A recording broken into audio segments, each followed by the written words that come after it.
Ancient Alexandria, The History and Legacy of Egypt's Most Famous City by Charles River Editors, narrated by Colin Fluxman. Introduction. At the harbour of Alexandria stands the tower called Pharos, the first wonder. It is held together by glass and lead, and is 600 yards high. Epiphanius the monk. Africa may have given rise to the first humans, and Egypt probably gave rise to the first great civilizations, which continue to fascinate modern societies across the globe nearly 5,000 years later. From the Library and Lighthouse of Alexandria to the Great Pyramid at Giza, the ancient Egyptians produced several wonders of the world, revolutionized architecture and construction, created some of the world's first systems of mathematics and medicine, and established language and art that spread across the known world. With world-famous leaders like King Tut and Cleopatra, it's no wonder that today's world has so many Egyptologists. The 5th century BCE Greek historian Herodotus wrote that Egypt was the gift of the Nile because the river made its soil so fertile and thus helped create one of the first great civilizations. Indeed, the land of Egypt so impressed the Greeks that when Alexander the Great conquered the Nile Valley in the 4th century BCE, he decided that he would build a new city on its soil and name it Alexandria. After Alexander, the city of Alexandria grew and became the most important city in the world for centuries, as it watched and played a role in the rise and fall of numerous dynasties. The city also became home to one of the 7 wonders of the ancient world, the Lighthouse of Alexandria, and a center of culture and learning, which was exemplified by the Library of Alexandria.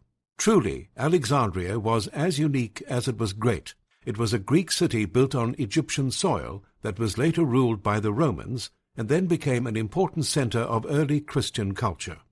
Today, Alexandria is a teeming metropolis that, although much larger than it was in ancient times, is a shadow of its former self, culturally speaking. So what made Alexandria stand apart from other ancient cities, such as Rome and Babylon, and how did it become the gift of the Mediterranean? The answer is complicated, but an examination of Alexandria's history reveals that from the time the city was founded until the Arab conquest, the different dynasties who ruled there took the time and effort to foster and patronize arts, culture, and learning that made Alexandria famous. Alexandria was also an important center of trade in the ancient Mediterranean world, as tons of grain, gold, and papyri sailed down the Nile River on barges to the harbors in Alexandria, and then to the rest of the world, while exotic spices, silks, and other commodities were imported into Egypt via the same harbors in the ancient city. Some of the features of Alexandria changed throughout the centuries, but its most vital components remained consistent. Alexandria meant different things to different people, but for over 500 years, all people saw the city as a center of culture. Ancient Alexandria, the history and legacy of Egypt's most famous city, examines the history of one of the ancient world's most important cities. Chapter 1. The Foundation and Orientation of Alexandria. Ever since the famous Persian invasions that had been repelled by the Athenians at Marathon, and then by the Spartans at Thermopylae and Plataea, Greece and Persia had been at odds. For the past few years they had enjoyed an uneasy peace, but that peace was shattered when in 334 BCE Alexander crossed the Hellespont into Persia. He brought with him an army of 50,000 infantry, 6,000 cavalry, and a navy of over 100 ships, a mixed force of Macedonians, Greeks, Thracians, and Illyrians, all chosen for their specific strengths. The Thessalians, for example, were famous cavalrymen. This mongrel force would become Alexander's modus operandi for the remainder of his campaigns. Alexander's invasion was immediately challenged. At the Granicus in modern Turkey, Alexander crushed a force of 30,000 Persian troops sent to oppose him, and during the battle he led the cavalry himself, as he was accustomed to doing. The destruction of this Persian field army granted him control of virtually all the neighboring territory, and he captured the city of Sardis before marching on the fortress of Halicarnassus, which fell after a vicious siege.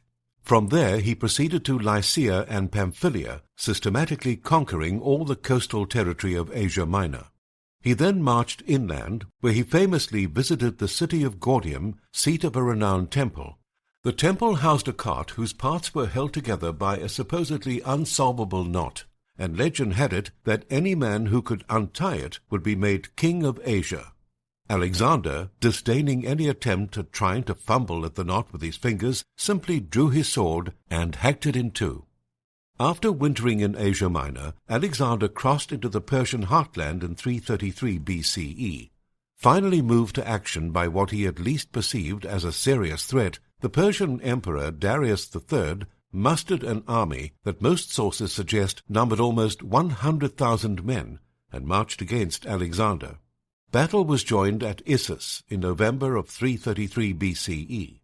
The battle was vicious, and Alexander lost more than 7,000 men, but he annihilated the Persian army, inflicting more than 20,000 casualties upon them and forcing them to flee the field. Darius escaped in the rout, but Alexander's men captured his royal treasury, his wife, daughters, and mother. Alexander disdainfully refused an offer from Darius of a peace treaty and land concessions, claiming that as he was now king of Asia, it fell to him to decide how to dispose of his possessions. Alexander then marched into Syria, which he conquered with relative ease, but his attempts at pacifying the region in short order were frustrated, first by the city of Tyre, and then again by the stronghold of Gaza. Both cities had colossal fortifications that required the construction of siege works and engines of war on a scale hitherto unseen to reduce, and the resistance from both garrisons was exceedingly fierce, prompting Alexander to kill all men of fighting age and sell survivors into slavery when they were finally taken.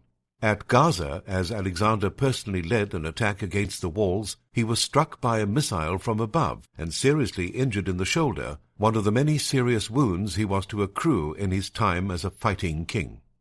Having witnessed the fate of Tyre and Gaza, the garrison of Jerusalem capitulated to Alexander without a fight, allowing him to push southwards into Egypt. The ancient kingdom of the pharaohs had been reduced to a vassal state of Persia, and its inhabitants greeted Alexander like a liberator, the entire country falling to him without a fight. In 332 BCE, Alexander made a pilgrimage to the shrine of Siwa in the Egyptian desert, where the oracle proclaimed him ruler of the world and son of Ammon, the Egyptian patriarchal deity, leading Alexander to adopt the title son of Zeus Ammon. Coins minted by him from there on out showed him with ram's horns as a mark of his divine parentage. It is unclear whether Alexander truly believed the rumors of his own divinity, but it is undeniable that the oracle's verdict severely inflated his pride, prompting the first accusations of hubris from his supporters, some of whom also grumbled that Alexander was getting dangerously close to going native. Alexander, who was not fazed by these murmurings, journeyed to northern Egypt, where he founded Alexandria in Egypt, his most famous city. After letting his soldiers recuperate and receiving reinforcements, in 331 BCE he struck eastwards and marched into Mesopotamia, the Persian heartland. One major difference between Alexandria and the other notable ancient cities was that Alexandria was planned from its inception on a limited space. Alexandria was conceived as a physical manifestation of the Greek idea of Hellenism, which can best be described as the promotion of Greek culture throughout the world. The Greek language was taught to the elites of the peoples Alexander conquered, and more mundane Greek pleasures, such as olive growing and other foods native to Greece, were imported to the conquered lands. The most immediate way that Alexander and his men promoted Hellenism was by building a number of cities named Alexandria. These cities varied in size, but they were all strongly Greek in character, despite not being on Greek soil. Of course, the Alexandria that would become the largest in size and the most culturally influential was the one built in Egypt. As Alexander led his men through Lower Egypt, they arrived on the Mediterranean coast at the site of a pharaonic village named Rakedet. The site of Rakedet proved to be optimal, so Alexander decreed the site to be the future Alexandria in 331 BCE. Once Alexander approved the site, his workers wasted no time building the city. It is unknown precisely how long it took to build Alexandria, but more than one historical source relates the details. Arrian's account is one of an ebullient Alexander falling in love with the site. From Heliopolis he crossed the river to Memphis, where, among the other gods, he offered a special sacrifice to Apis, and held games with both athletic and literary contests. He proceeded around Lake Mareotis, and finally came ashore at the spot where Alexandria, the city which bears his name, now stands. He was at once struck by the excellence of the site, and convinced that if a city were built upon it, it would prosper. Such was his enthusiasm that he could not wait to begin the work. He himself designed the general layout of the new town, indicating the position of the market square, the number of temples to be built, and what gods they should serve, the gods of Greece and the Egyptian Isis, and the precise limits of its outer defences. He offered sacrifice for a blessing on the work, and the sacrifice proved favourable. The 1st century BCE Greek historian Diodorus provided slightly more details regarding the choice of the site by pointing out the location of its harbour. He decided to found a great city in Egypt and gave orders to the men left behind with his mission to build the city between the marsh and the sea. He laid out the site and traced the streets skillfully and ordered that the city should be called after him, Alexandria. It was conveniently situated near the harbour of Pharos, and by selecting the right angle of the streets, Alexander made the city breathe with the Etesian winds, so that as these blow across a great expanse of sea, they cool the air of the town, and so he provided its inhabitants with a moderate climate and good health. Alexander also laid out the walls, so that they were at once exceedingly large and marvellously strong. Both accounts are similar in that the city's namesake, Alexander, is credited with the design, but that honour probably went to a man named Doncrates of Rhodes. Either way, the design of Alexandria is truly something that made it unique among other cities of the ancient world. For one thing, Alexandria was a designed city that did not allow for unplanned growth. It was planned in the shape of a chlamys, a Macedonian-style cape, with streets that followed a specific grid pattern. Modern Alexandria would be scarcely recognizable to one of its original inhabitants, as the modern city has been allowed to grow in both girth and population. Despite the original limitations placed on Alexandria, the city grew to a certain extent in ancient times. Diodorus wrote, "Alexander gave orders to build a palace notable for its size and massiveness. And not only Alexander, but those who after him ruled Egypt, down to our own time, with few exceptions, have enlarged this with lavish additions. The city in general has grown so much in later times that many reckon it to be the first city of the civilized world, and it is certainly far ahead of all the rest in elegance and extent and riches and luxury. The number of its inhabitants surpasses that of those in other cities. At the time when we were in Egypt, those who kept the census returns of the population said that its free residents were more than 300,000, and that the king received from the revenues of the country more than 6,000 talents. The 1st century BCE Greek geographer Strabo corroborated Diodorus's account, but he also added details about the alignment and composition of the streets. The city as a whole is intersected by streets practicable for horse riding and chariot driving, and by two that are very broad, extending to more than a plethrum in breadth, which cut one another into two sections and at right angles. And the city contains most beautiful public precincts, and also the royal palaces, which constitute 1/4 or even 1/3 of the whole circuit of the city. For just as each of the kings, from love of splendour, was wont to add some adornment to the public monuments, so also he would invest himself at his own expense with a residence in addition to those already built. One of the more interesting aspects of Alexandria's physical composition, and one that set it apart from other ancient cities, was its division into ethnic neighborhoods or quarters. For instance, the Delta and Beta quarters were Jewish, while the native Egyptians lived in and around Rakedet, and the Greeks had the rest of the city. Alexandria was first and foremost a Greek city, but from its inception it was also multicultural, which at times would be a source of problems. Strabo wrote about the Greeks, Egyptians, and a mercenary class that all lived in Alexandria. At any rate, Polybius, who has visited the city, is disgusted with the state of things then existing, and he says that 3 classes inhabited the city. First, the Egyptian or native stock of people, who were quick-tempered and not inclined to civic life, and secondly, the mercenary class, who were severe and numerous and intractable. For by an ancient custom they would maintain foreign men-at-arms who had been trained to rule rather than to be ruled, on account of the worthlessness of the kings. And third, the tribe of Alexandrians, who also were not distinctly inclined to civil life, and for the same reasons. But still they were better than those others, for even though they were a mixed people, still they were Greeks by origin, and mindful of the customs common to the Greeks. A couple of notable details are apparent in Strabo's description of the ethnic composition of Alexandria. First, there is no mention of the Jews, who were a significant part of the population. Perhaps the anti-Jewish attitude of the Romans during his life influenced the geographer to omit them, although he could have written about them in less than glowing terms, as he did with the others. Second, the Greek Alexandrians were viewed in a less than favorable manner, which suggests the Romans who Strabo worked for viewed the Alexandrian Greeks as less Greek than their mainland cousins. Third, the mention of mercenaries is interesting and somewhat accurate. The Egyptians began importing mercenaries to fight in their armies in the 7th century BCE, many of whom were Greek, so the existence of these people in Alexandria during Strabo's life is not surprising. Chapter 2. The Library of Alexandria. Soon after Alexandria was built, its rulers, who were as unique as the city, pursued a policy of making it the greatest city in the world. Alexander's death in 323 BCE set his newly acquired empire into temporary chaos due to succession issues. But the problems were rectified when his generals decided to amicably divide the empire amongst themselves into thirds.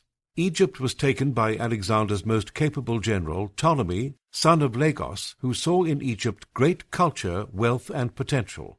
Ptolemy also had the benefit of following on Alexander's heels by being accepted among the Egyptians as their legitimate pharaoh once the oracle of Siwa proclaimed him as much. After Ptolemy took control, he wasted no time consolidating his power and establishing a Greek dynasty to rule over Egypt from the new capital of Alexandria in 305-304 BCE. Ptolemy I then erected many monuments and buildings throughout the city, which included the ostentatious royal palace. One of the more important buildings that Ptolemy I had built was the royal necropolis that was connected to the palace, which held the body of Alexander the Great. Strabo wrote, "The Sema also, as it is called, is a part of the royal palaces. This was the enclosure that contained the burial places of the kings and that of Alexander. For Ptolemy, the son of Lagos, forestalled Perdiccas by taking the body away from him when he was bringing it down from Babylon, and was turning aside toward Egypt, moved by greed and a desire to make that country his own. And the body of Alexander was carried off by Ptolemy and given sepulture in Alexandria, where it still now lies, not, however, in the same sarcophagus as before, for the present one is made of glass, whereas the one wherein Ptolemy laid, it was made of gold." This passage demonstrates both Ptolemy I's political acumen and the importance of Alexandria. Ptolemy I knew that he had to legitimize his new dynasty, so he brought the body of Alexander from Babylon to Alexandria in order to demonstrate his connection with the deceased conqueror in the new city. Ptolemy I established his dynasty on firm ground, both literally and figuratively, but it was his successor, Ptolemy II, who truly made Alexandria the cultural epicenter of the ancient world. Ptolemy II, who ruled from 285 to 246 BCE, set out to continue his predecessor's ambitious plan to bring Alexandria to peaks of greatness by having the Library of Alexandria built, among other things. The library served as a repository of all accumulated knowledge from throughout the Hellenic world, and Ptolemy II also patronized scholars by funding their academic activities in the library and throughout Alexandria. Since no archaeological remains of the Library of Alexandria exist, or at least none have been positively identified, determining its physical properties is difficult and relies upon scant primary sources. The library was probably part of the royal palace, and an annex to what was known as the museum. The museum was not a museum in the modern sense of the word, but a community of academic and religious scholars who gathered in the shrine of the Muses, the Greek deities of the arts and intellect, to do their work. It is impossible to definitively say if the museum and library were two separate buildings, but modern scholars believe that the library was part of the larger museum complex.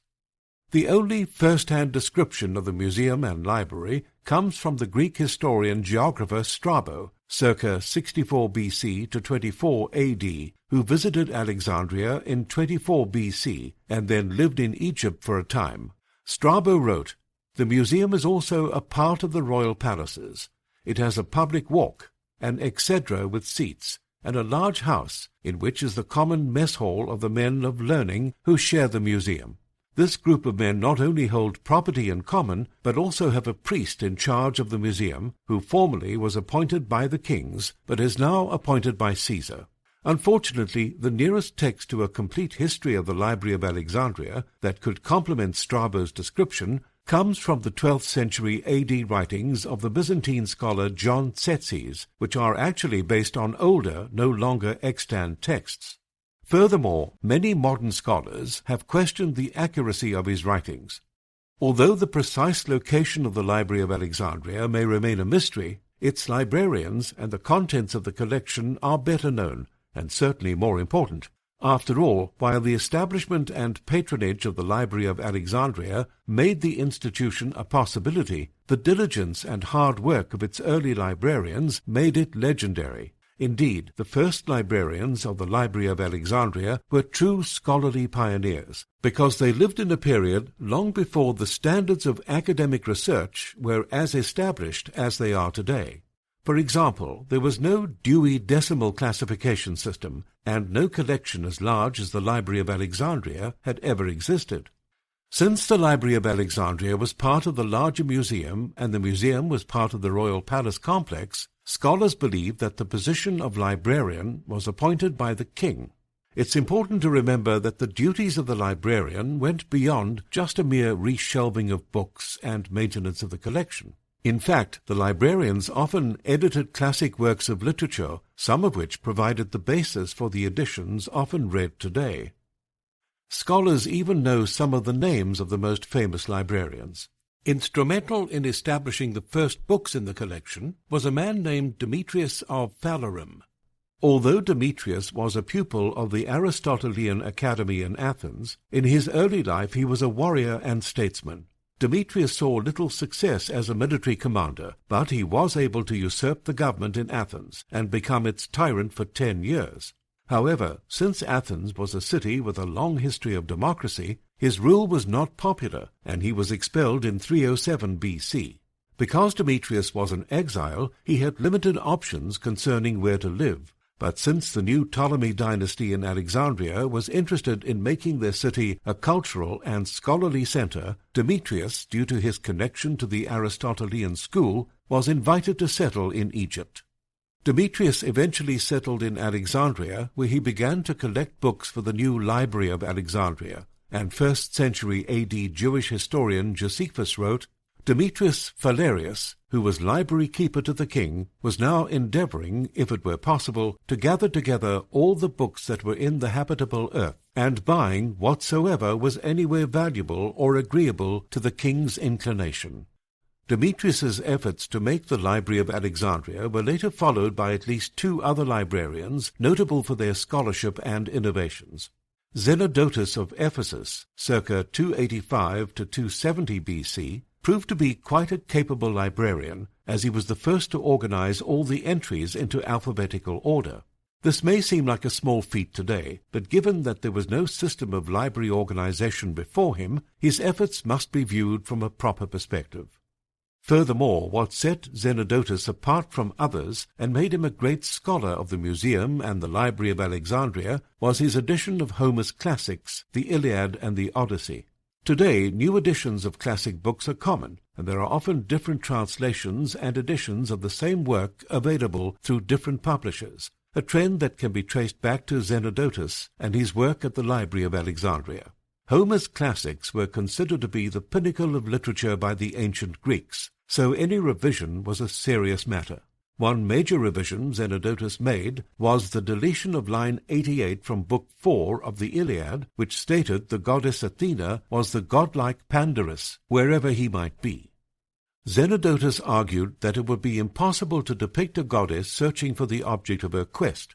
His editing of Homer's classics represents not only some of the earliest recorded such acts, but also an early example of the scholarly process of inquiry that took place in the Library of Alexandria. Zenodotus was succeeded by Callimachus of Cyrene as librarian of the Library of Alexandria. Callimachus is mentioned by Strabo because he was held in honor by the Egyptian kings.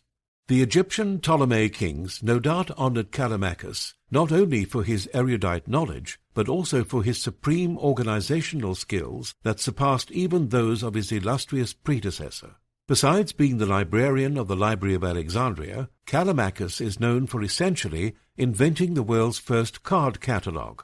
Callimachus wrote a multi-volume work known today as the Tables, which was a 120-book bibliographical survey of all known Greek writers.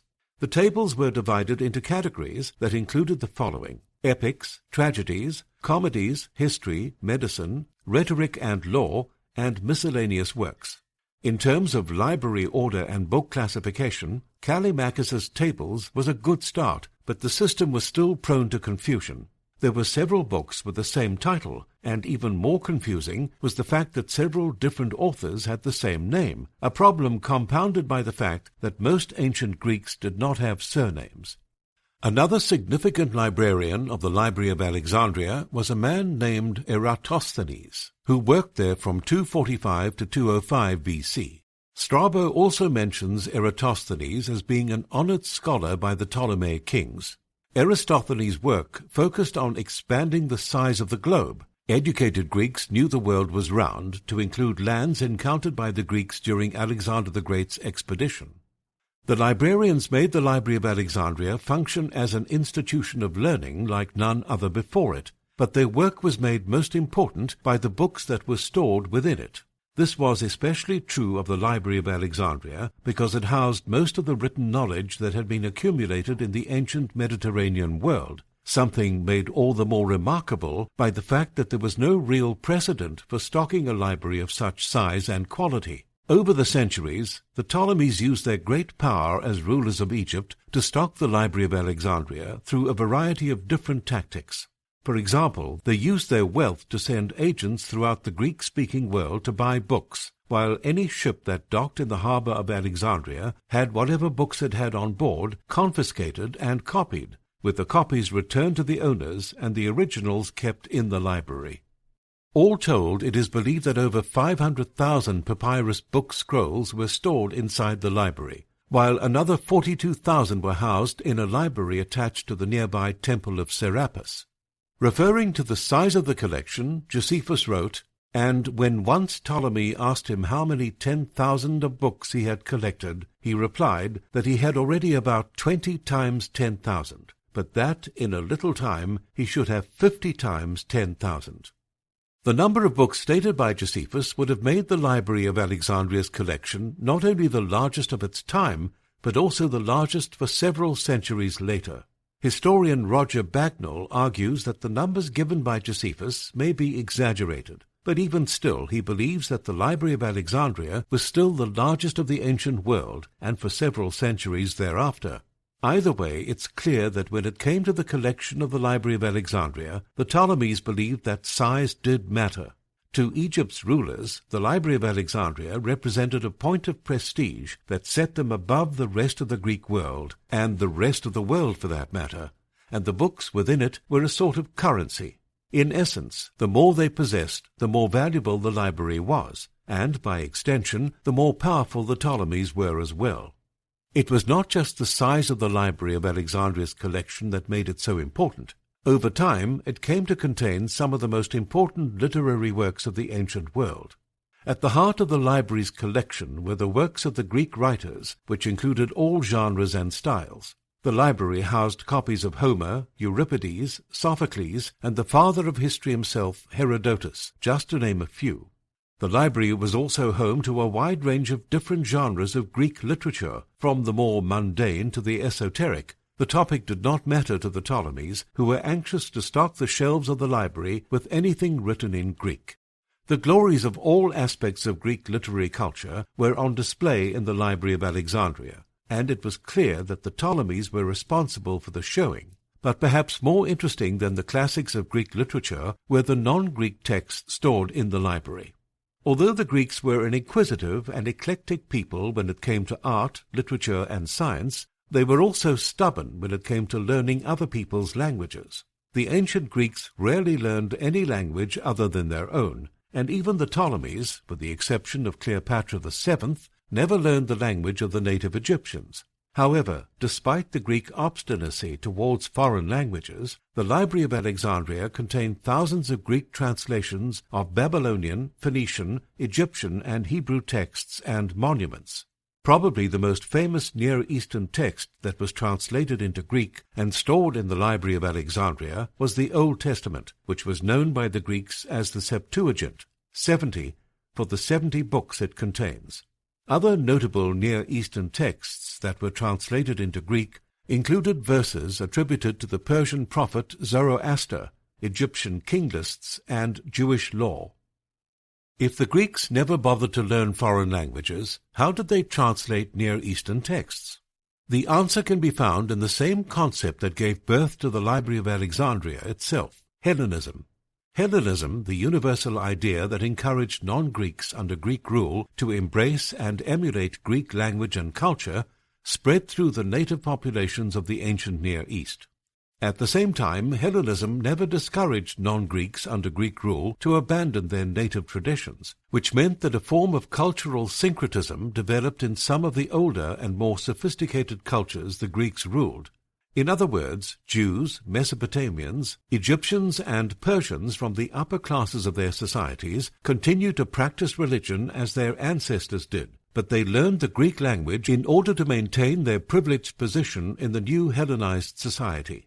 These men were mainly priests, as priests were the most educated men in ancient Near Eastern societies, and they subsequently translated their religious texts and histories into Greek, which were then housed in the Library of Alexandria. Unfortunately, the identities of most of these men is unknown to modern scholars, but the identity of one is known, and that provides a glimpse into how this process took place, and how the ancient Near Eastern literary traditions, especially the Egyptian tradition, influenced the Library of Alexandria. Manetho was a high priest of Ra from the Egyptian delta city of Sebennytos, who lived during the reign of the first 3 Ptolemy kings, when the Library of Alexandria was flourishing. He is best known for his History of Egypt, the epitome, which only exists today in fragments, but he was active in the cultural affairs of both the Egyptians and Greeks. For instance, he is attributed as one of the founders of the syncretic Egyptian-Greek cult of Serapis, and the Temple of Serapis also contained a library during the life of the Library of Alexandria. A letter attributed to Manetho and addressed to King Ptolemy II details the academic and intellectual work the priest conducted on behalf of the Greek king. Greeting to my lord Ptolemy from Manetho, high priest and scribe of the sacred shrines of Egypt, born at Sebennytos and dwelling at Heliopolis. It is my duty, Almighty King, to reflect upon all such matters as you may desire me to investigate. So, as you are making researches concerning the future of the universe, in obedience to your command, I shall place before you the sacred books which I have studied. Of all the work that Manetho did for the Ptolemies, the most enduring was his History of Egypt, which was written in Greek, but followed a template that was a combination of the prototypical Egyptian king list and annals. Ancient Egyptian king lists were simply listings of kings' names in the hieroglyphic script, which were usually inscribed into the walls of temples. But king lists were not always accurate, because some kings were considered anathema to Egyptian culture. For example, the name of the 18th dynasty monotheist king, Akhenaten, was often absent from lists. Meanwhile, Egyptian annals were inscriptions that contained brief information about a king's reign, such as a significant event like a battle, the kind of thing modern people think of as history. Like the Library of Alexandria itself, Manetho's History of Egypt represented the convergence of both the Egyptian and Greek literary traditions. It is unknown if Manetho worked in the Library of Alexandria himself, but his History of Egypt was undoubtedly stored there, as well as other works attributed to him. Manetho was just one of many native Egyptians who translated his people's history and religion into Greek. One often overlooked aspect of the library's collection is that while it boasted of 500,000 books, not all of them were authentic. The ambition of the Ptolemies to make the Library of Alexandria the greatest such institution in the world, and the ability to pay hefty prices for rare books, led to the creation of an industry of ancient professional forgers and plagiarists. In the Library of Alexandria's early years, the competition with the Library of Pergamum also contributed to forgeries and fakes being produced and circulated in both libraries. Without such modern conventions as copyright and trademark laws, forgeries began to inundate the ancient book market. For example, modern scholars point to the large number of dubious works attributed to Plato and refer to the authors of these works as pseudo-Plato. Likewise, dubious works attributed to Manetho are credited to pseudo-Manetho. The number of forgeries approached such a high level that a genre of literature actually developed to extol the economic benefits of such endeavors. Although the number of forgeries housed in the Library of Alexandria may have been high, scholars and librarians would argue that one is too many. They were not the reason for the library's ultimate and controversial demise. The Library of Alexandria was clearly an important institution in the ancient Mediterranean world, and its collection of books was the largest and most influential of the ancient world. In fact, modern research methods and library cataloguing can be traced to its halls. All of this begs the question of how such an important institution vanished. Ironically, the destruction of the Library of Alexandria is one of the most talked about aspects, and the one thing that people often think that they know about. Yet the answer to this question is shrouded in mystery and the subject of legendary stories that only serve to make the history of the library more clouded and mysterious. Throughout the last millennium, numerous stories have circulated that ascribe blame for the destruction of the Library of Alexandria to different sources, and among these, the three most prominent theories involve foreign conquests. The destruction of the library has been attributed to Roman General Julius Caesar's men burning it during the civil wars in 48 or 47 BC. Roman Emperor Theodosius, having the Serapeum and possibly the main Library of Alexandria burned around 390 AD, or even the Muslim Caliph Omar ordering the library burned when he conquered Egypt in 642 AD. The first and most prominent theory is that when Julius Caesar sided with Cleopatra VII in her bid for the throne of Egypt against her brother Ptolemy XIII, a fire inadvertently destroyed the Library of Alexandria during the fighting. This theory was most notably put forth by Plutarch, who wrote in his Life of Caesar that when the enemy endeavored to cut off his communication by sea, Caesar was forced to divert that danger by setting fire to his own ships, which, after burning the docks, then spread on and destroyed the great library. This theory was later advocated by writers such as the Roman Stoic philosopher Seneca, who wrote in 65 AD that 40,000 books were burned, and it was mostly popularized in the 18th century by historian Edward Gibbon. Some Roman writers even claim that Mark Antony had scrolls removed from the Library of Pergamum and brought to Alexandria as a replacement for Cleopatra, but this is believed to be propaganda by supporters of Octavian, who were trying to paint Antony in a bad light ahead of their own civil war. The Civil War certainly brought much turmoil to areas of the Mediterranean world, especially in Egypt, but other Roman historical sources appear to contradict the idea that the Library of Alexandria was one of its victims. The 1st century AD Roman historian Suetonius wrote in the 12 Caesars about the Library of Alexandria during the reign of the Emperor Claudius, who ruled from 41 to 54 AD. To conclude, he even wrote books in Greek, 20 volumes of Etruscan history and 8 of Carthaginian. The city of Alexandria acknowledged these works by adding a new wing to the museum called the Claudian in his honor, and by having the Etruscan history publicly recited from end to end once a year by relays of reader in the old wing and the Carthaginian history, likewise in the new. If Suetonius's account is accurate, then it is difficult to believe that the Library of Alexandria was destroyed during the civil wars in the second half of the 1st century BC, only to be rebuilt less than 100 years later in time for Claudius to have a wing named in his honor. Such a feat would be next to impossible, considering the limited construction technology of the time. Furthermore, Strabo made no mention of a fire or any destruction when he wrote about the museum while in Alexandria in 24 BC. The available primary sources seem to contradict the theory that the Library of Alexandria was destroyed during the civil wars. This led modern historian Theodore Vretos to try to square the different accounts. The Roman galleys carrying the 37th Legion from Asia Minor had now reached the Egyptian coast, but because of contrary winds, they were unable to proceed toward Alexandria. At anchor in the harbour off Lochias, the Egyptian fleet posed an additional problem for the Roman ships. However, in a surprise attack, Caesar's soldiers set fire to the Egyptian ships, resulting in the flames spreading rapidly and consuming most of the dockyard, including many structures near the palace. This fire resulted in the burning of several thousand books that were housed in one of the buildings. From this incident, historians mistakenly assumed that the great Library of Alexandria had been destroyed, but the library was nowhere near the docks. The most immediate damage occurred in the area around the docks, in shipyards, arsenals, and warehouses in which grains and books were stored. Some 40,000 book scrolls were destroyed in the fire. Not at all connected with the great library, they were account books and ledgers containing records of Alexandria's export goods bound for Rome and other cities throughout the world. If Caesar's men didn't burn the library, what actually happened? Scholars are left to consider if the Library of Alexandria was destroyed during the reign of one of the later Roman emperors, such as Theodosius or Aurelian, or during the Muslim conquest of Egypt. It's possible that the library's destruction was much more benign and much less intentional.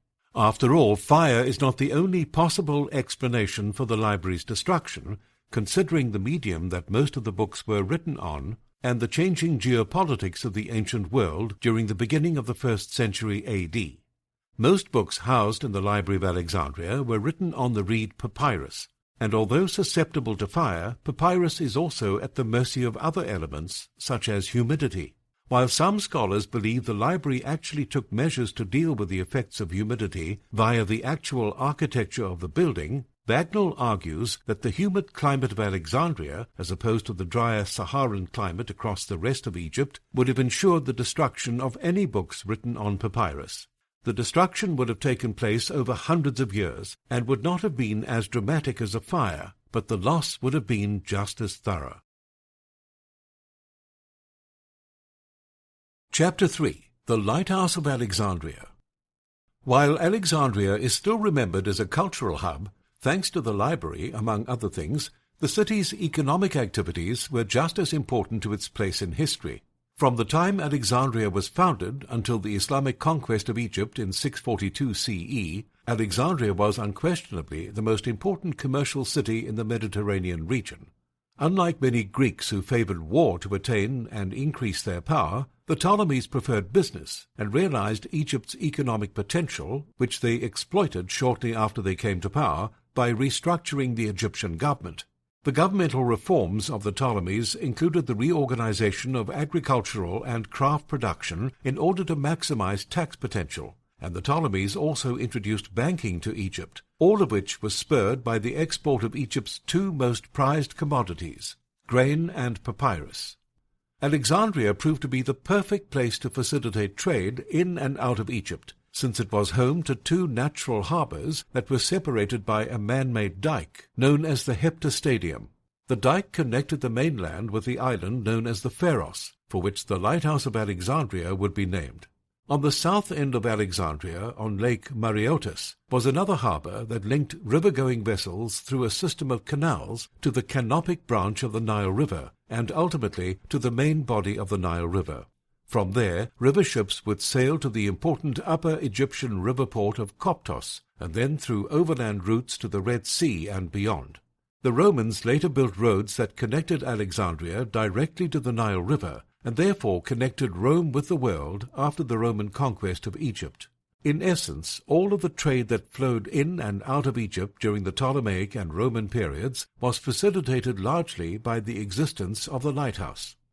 Although it was an unimportant place before Alexandria, the Greeks knew enough about the Pharos island that it entered their literary tradition through the works of Homer centuries before Alexandria was built, According to the Odyssey, there is an island called Pharos in the rolling seas off the mouth of the Nile, a day's sailing for a ship with a roaring wind astern. In this island is a sheltered cove where sailors put in to draw their water from a well and afterwards launch their trim ships into the deep sea. It was there that the dogs kept me for 20 days, and all that time there was never a sign of the offshore breezes that speed ships out and into the open sea.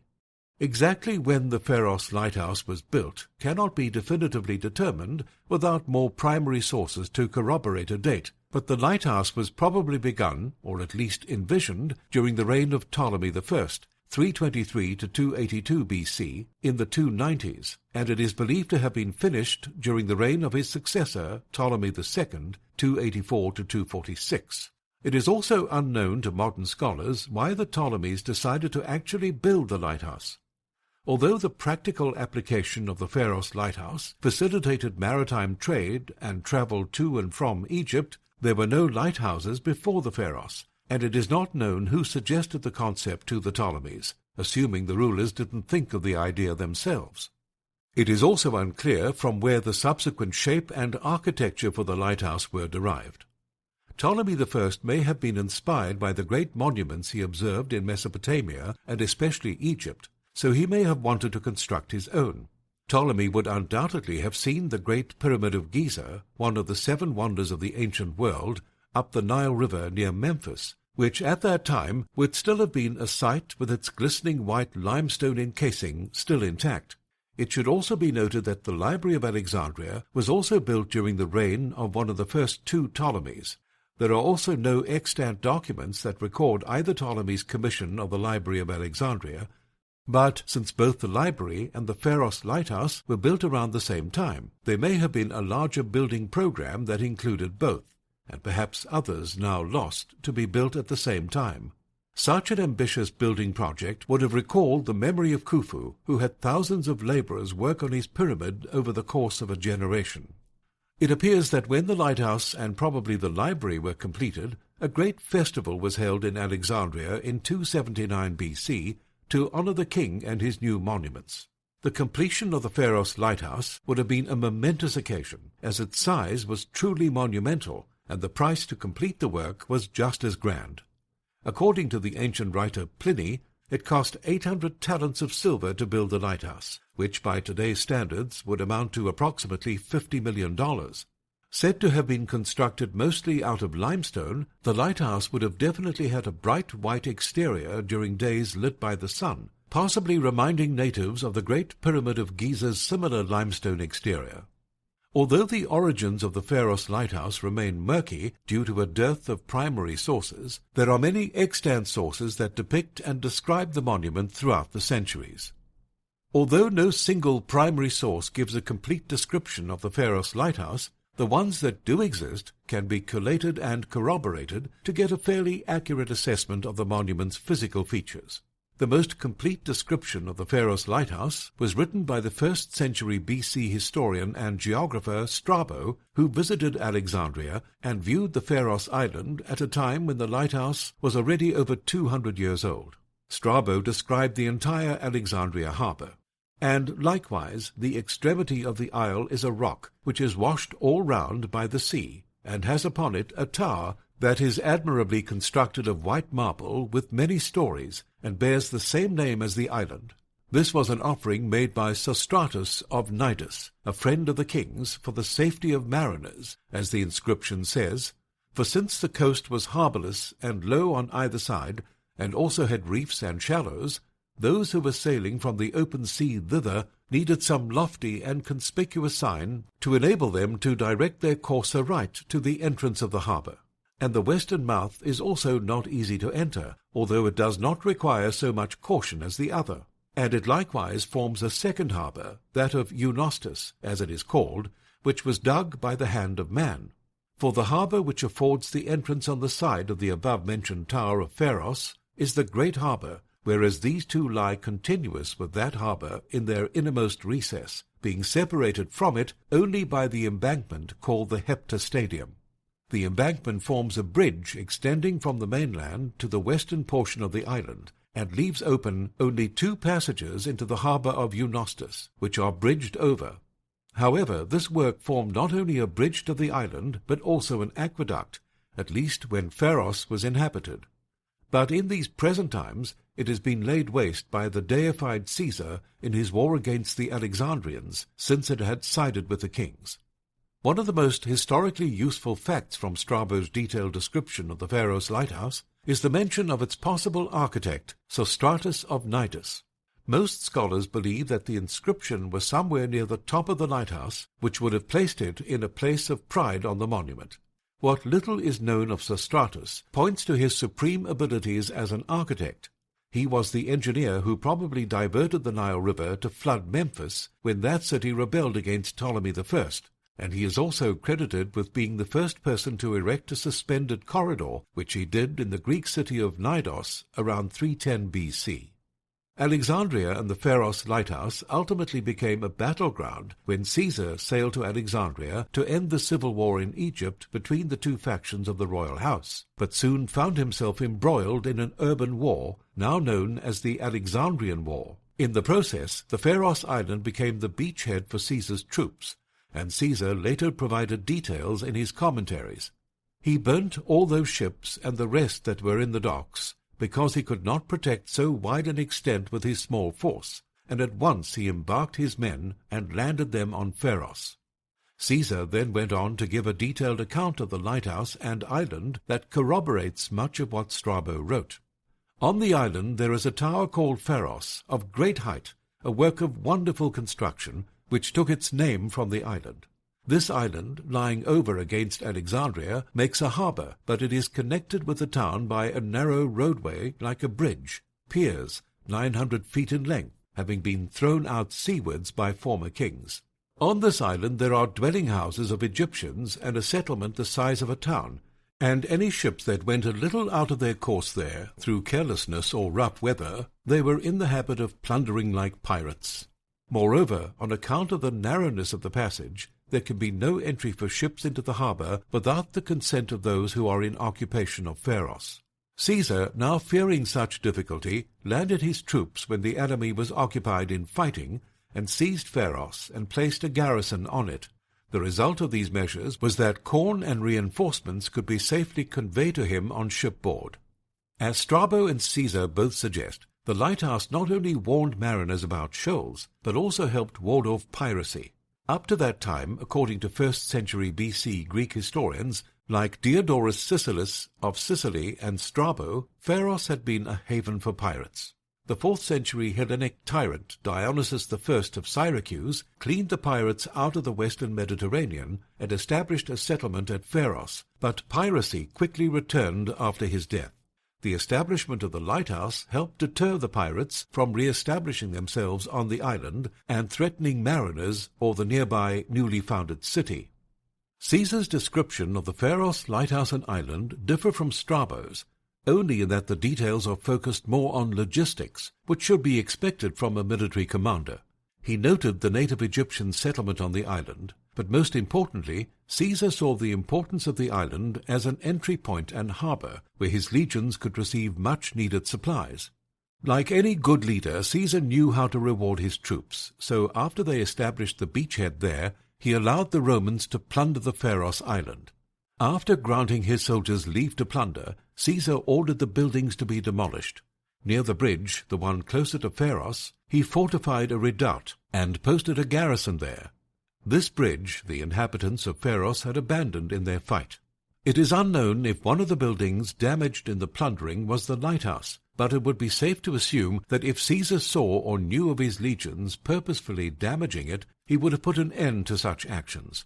After all, if a supreme military tactician like Caesar understood the strategic importance of the Alexandrian harbour and Pharos island, then he also knew that the lighthouse made the harbour superior to others.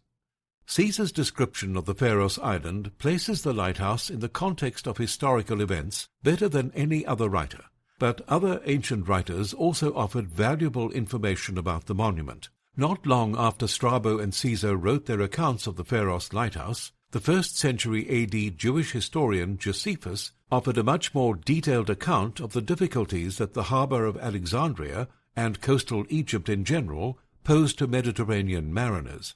He wrote, "For Egypt is difficult to enter by land, and the coast is almost harbourless. It is difficult even in peacetime for ships to approach the harbour of Alexandria.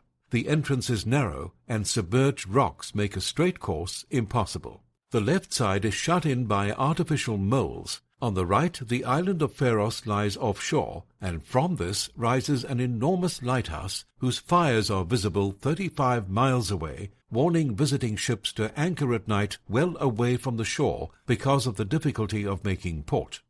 Josephus offers two more important facts to the corpus of ancient descriptions of the Pharos lighthouse.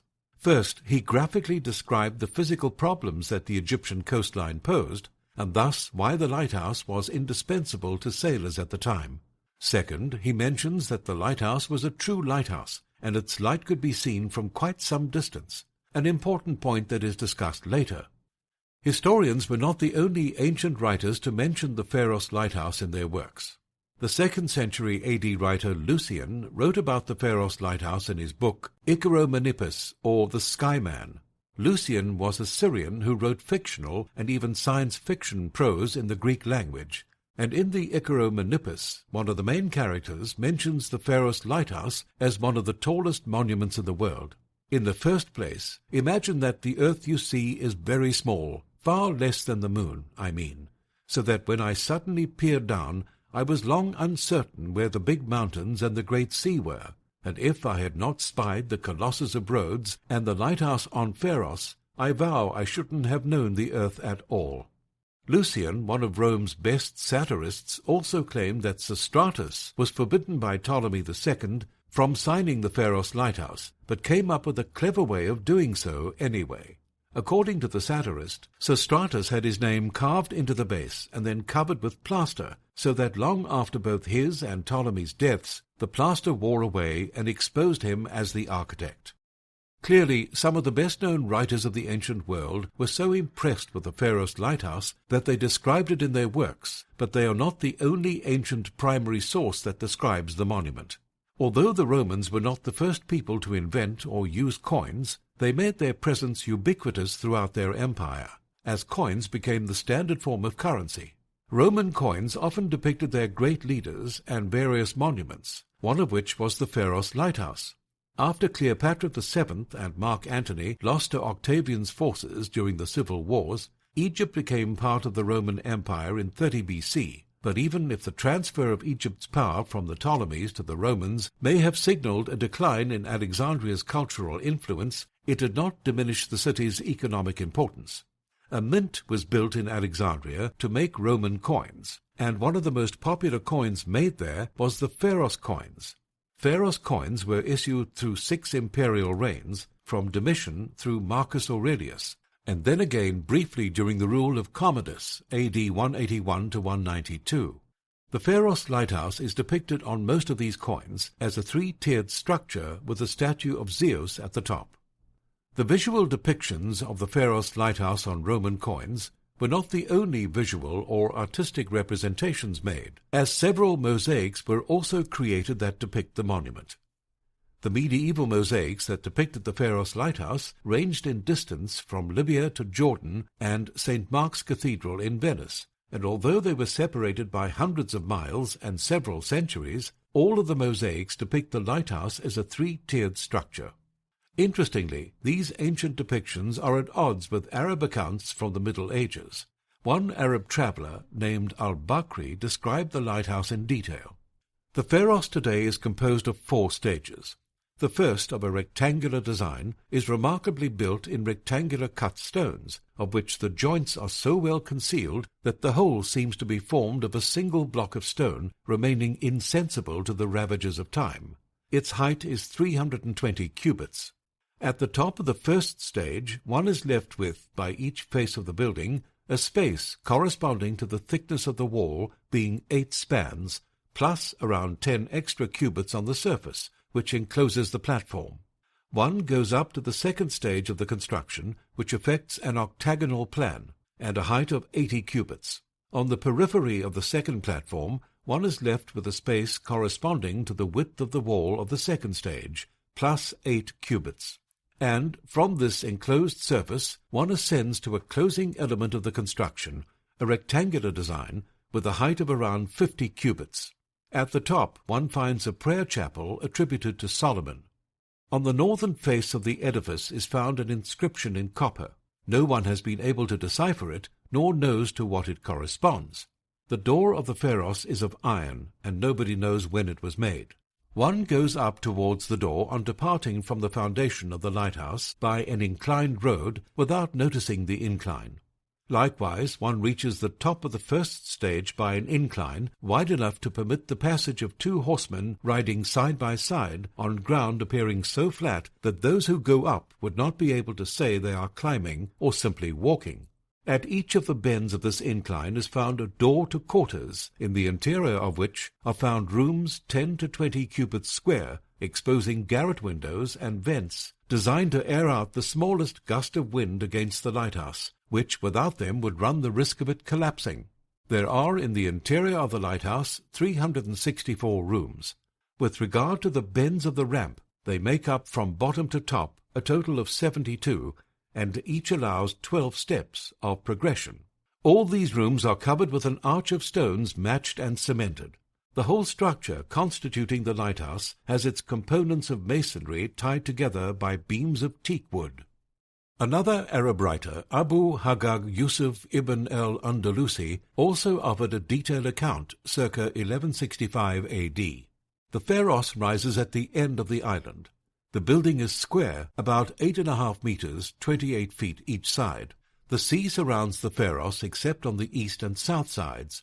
This platform measures along its sides from the tip down to the foot of the pharos walls 6.5 meters, 21 feet in height.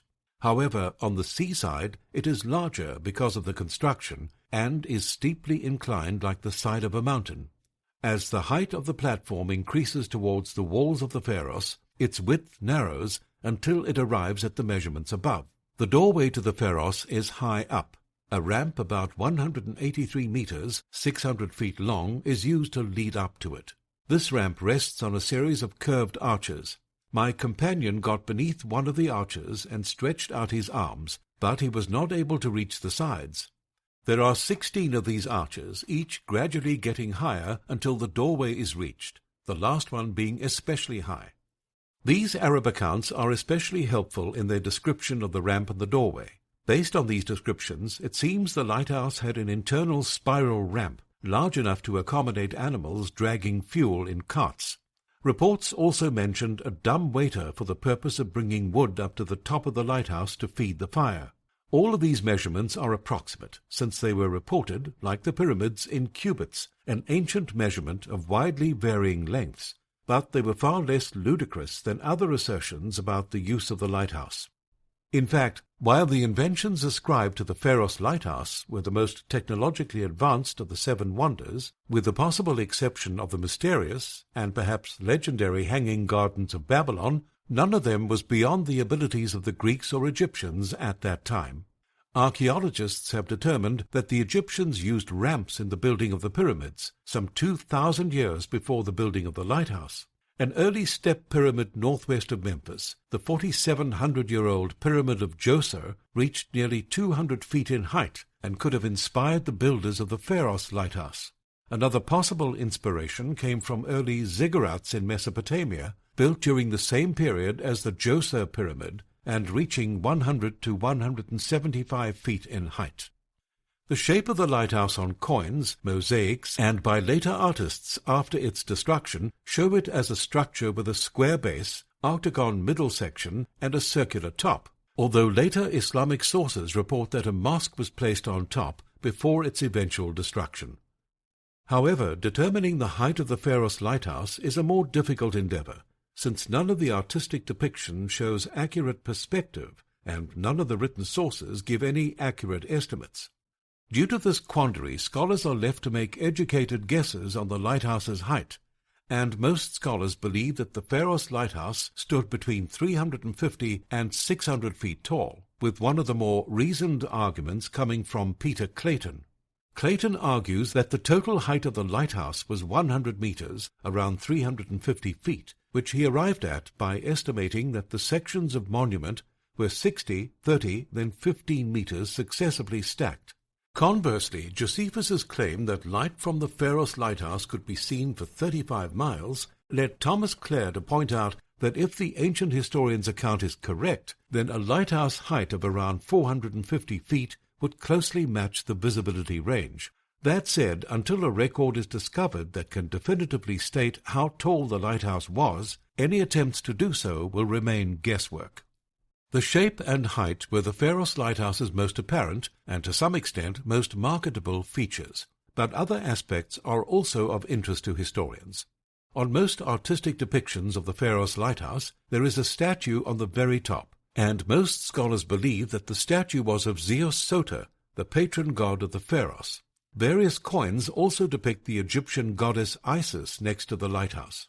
Isis was the Egyptian goddess of magic who came to be worshipped by many Greeks and Romans in post-pharaonic times as part of a mystery cult that increasingly associated Isis with fertility and motherhood.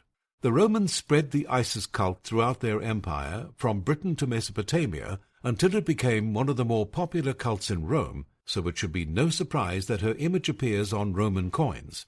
However, Susan Handler believes that the image of Isis next to the Pharos lighthouse on Roman coins depicted an actual statue, and that there was probably a cult placed in her honor on Pharos Island. Like so many of the other major monuments built in Alexandria during the rule of the Ptolemies, including the Serapeum, the Library, and Alexander the Great's tomb, the Pharos lighthouse eventually disappeared with time.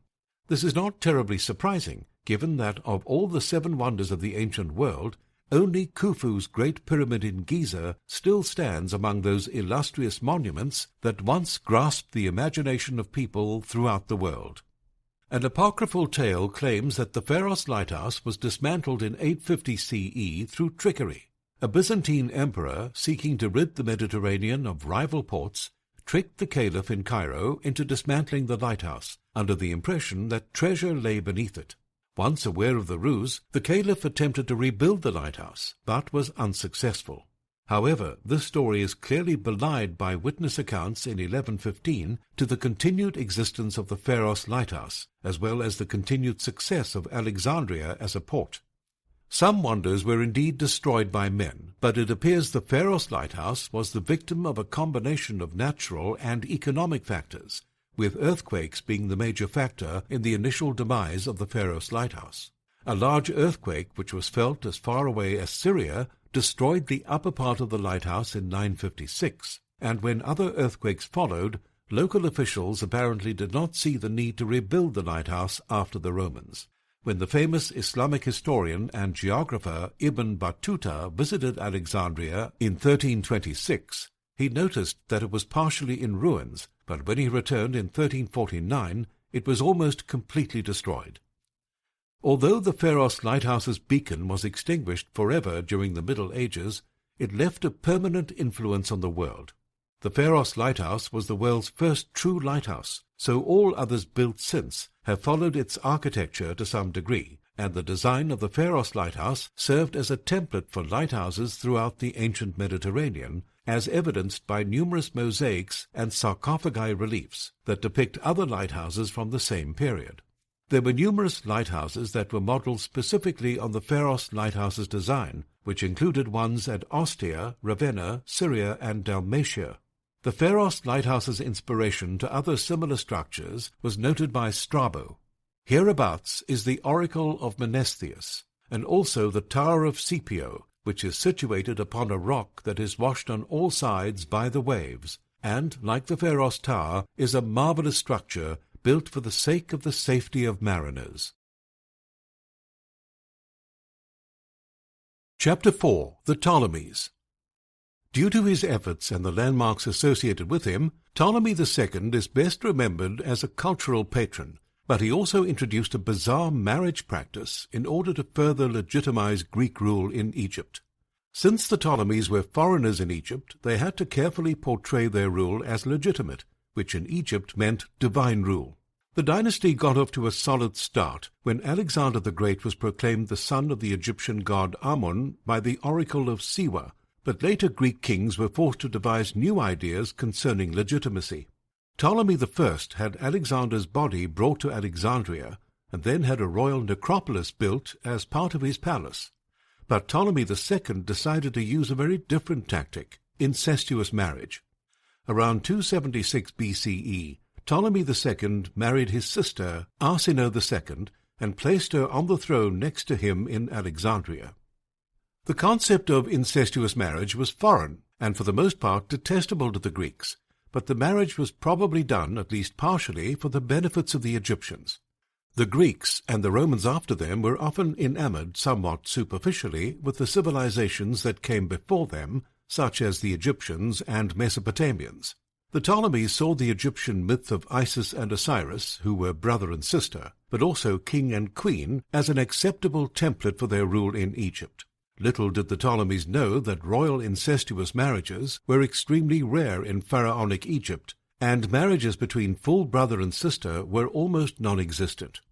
Overall, Ptolemy II's rule was a golden age for both Alexandria and the Ptolemaic dynasty.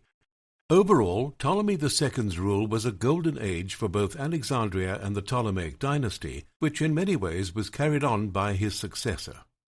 Ptolemy III, who became king in 246 BC, attempted to extend Ptolemaic power beyond Egypt and also followed some of his predecessors' domestic programs. He invaded the Levant, which was part of the Seleucid Empire, and was able to temporarily assume partial control of the region. The profits gained by Ptolemy III's successful campaign were used to maintain a formidable army, and perhaps more importantly, to continue his successor's mission of making Alexandria the greatest city in the world. Ptolemy III gave Egypt over 20 years of stable rule and helped to keep Alexandria as a cultural capital, but after his rule, problems became the norm in Alexandria for the remainder of the Ptolemaic dynasty. Egypt and Alexandria were plagued with a succession of weak yet tyrannical rulers from 221 to 30 BCE, and their actions often thrust the city into full-scale rebellion. The death of Ptolemy IV in 205 BCE threatened the stability of all Egypt when a group of native priests in Upper Egypt supported a rival Egyptian to assume the throne.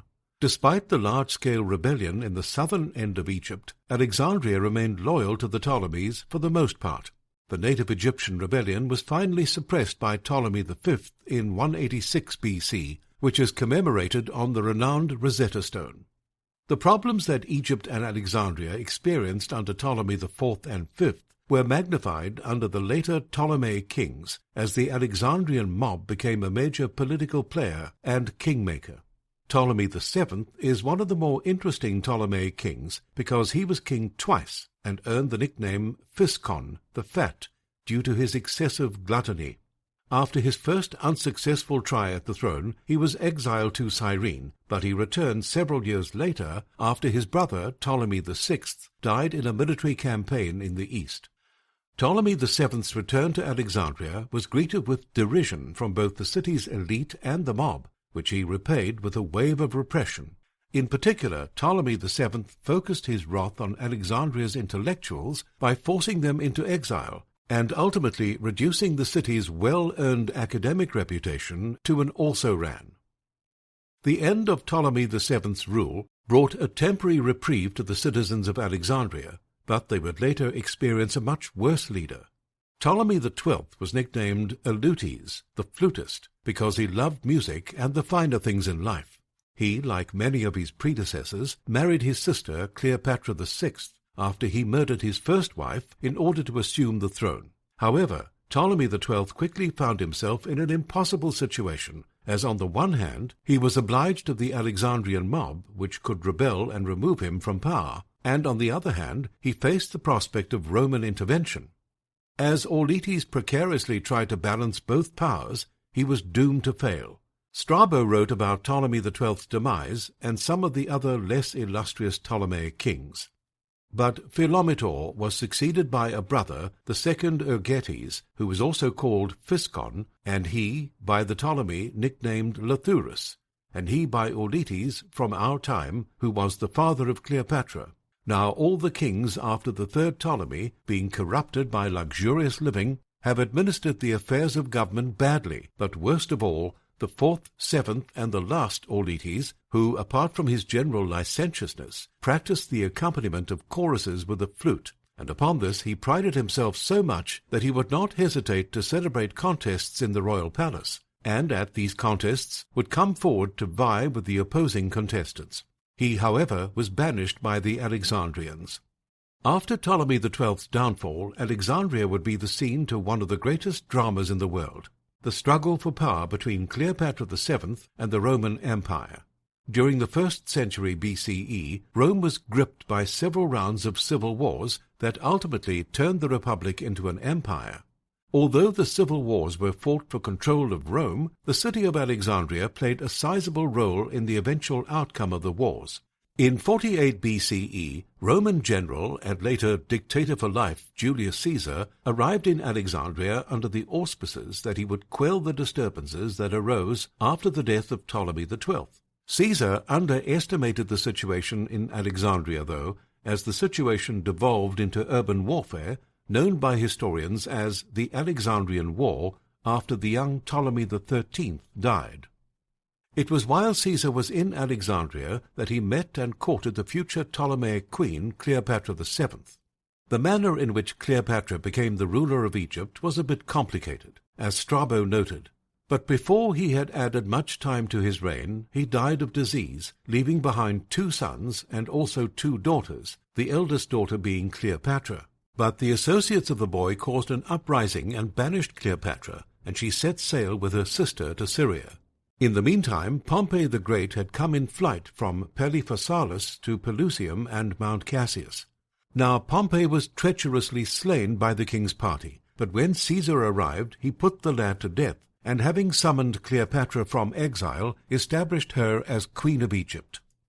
Eventually, Caesar and Cleopatra developed a well-known relationship that produced 1 son. Cleopatra was not the only queen Caesar romanced, but she was the most important. The 2nd century CE Roman biographer Suetonius wrote, "The most famous of these queens was Cleopatra. He often feasted with her until dawn, and they would have sailed together in her state barge nearly to Ethiopia had his soldiers consented to follow him. He eventually summoned Cleopatra to Rome and would not let her return home without high titles and rich presents. He even allowed her to give his own name to the son whom she had borne him. Some Greek historians say that the boy closely resembled Caesar in features as well as in gait. Mark Antony informed the Senate that Caesar had in fact acknowledged his paternity, and that other friends of Caesar, including Gaius Matius and Gaius Oppius, were aware of this. However, tragedy struck when Caesar was assassinated in the Senate on March 15, 44 BCE, and that would ignite another round of the civil wars. After Caesar's assassination, his nephew Octavian and his army comrade Mark Antony initially allied with each other against Brutus and Cassius. But once those foes were defeated, the 2 men turned against each other. Cleopatra VII inserted herself into the situation by developing a relationship with Antony in the belief that he would defeat his younger foe, become the ruler of Rome, and allow Egypt to remain an independent kingdom. Cleopatra's logic was sound, but things did not go as planned when Antony's forces were defeated by Octavian at Actium in 31 BCE. After their loss to Octavian, Antony and Cleopatra fled to Alexandria, where they both eventually died.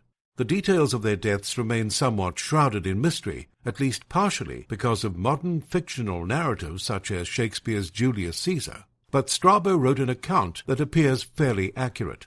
Augustus Caesar honored this place because it was here that he conquered in battle those who came out against him with Antony, and when he had taken the city at the first onset, he forced Antony to put himself to death and Cleopatra to come into his power alive. But a little later she too put herself to death secretly while in prison by the bit of an asp, or, for 2 accounts are given, by applying a poisonous ointment. And the result was that the empire of the sons of Lagus, which had endured for many years, was dissolved. Cleopatra VII's death marked the end of the Ptolemaic dynasty and the last time that Alexandria would serve as a political capital, but the city's influence was far from finished. Chapter 5. The Romans and Alexandria. After the deaths of Antony and Cleopatra VII, Rome became an empire, Octavian took the title princeps, emperor, and he became known as Augustus. Egypt became a province in the Roman Empire, but Alexandria's importance continued even under Roman rule. Shortly after Octavian became sole master of the Roman Empire, he toured Alexandria in order to assess what role it would play in the greater empire.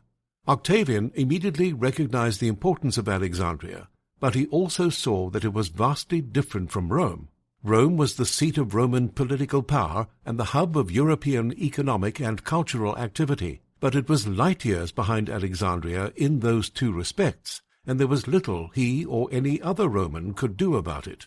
For that reason, the Romans decided to exploit the Egyptian city's potential.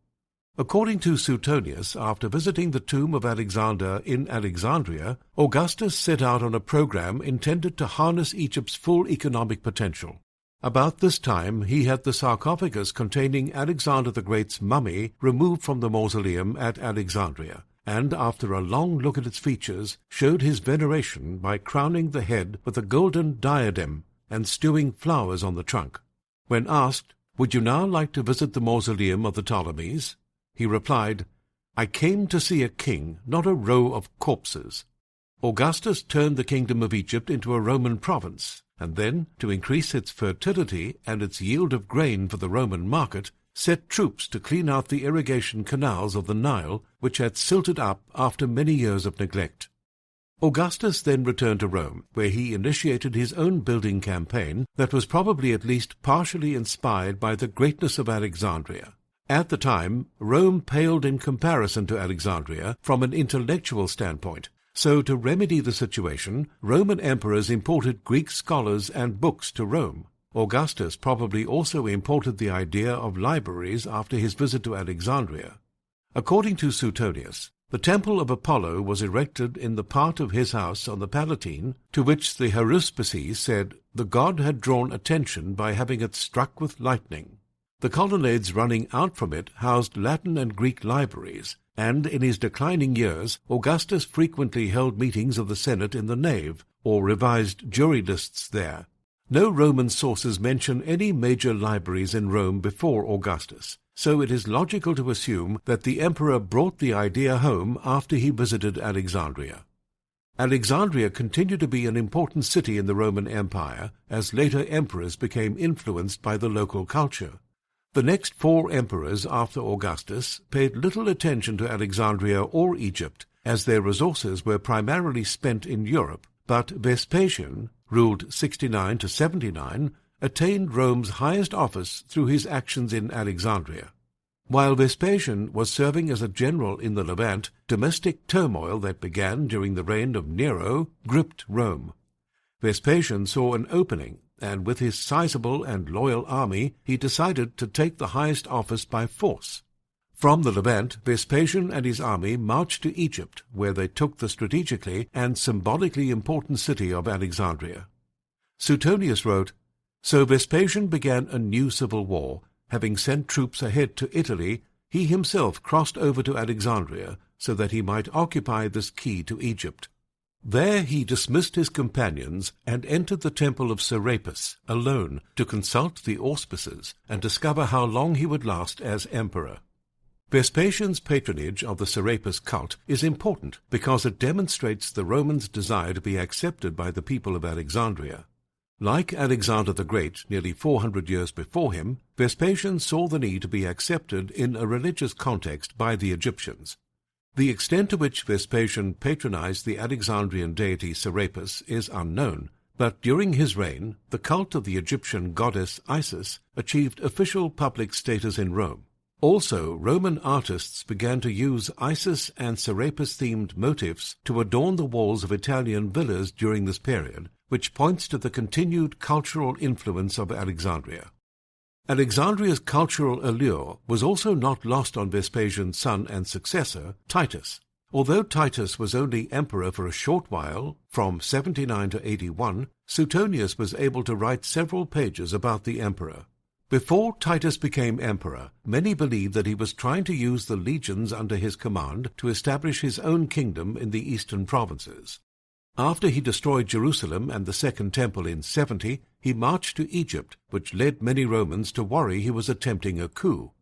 According to Suetonius, the rumor was more than likely the result of cultural misunderstanding.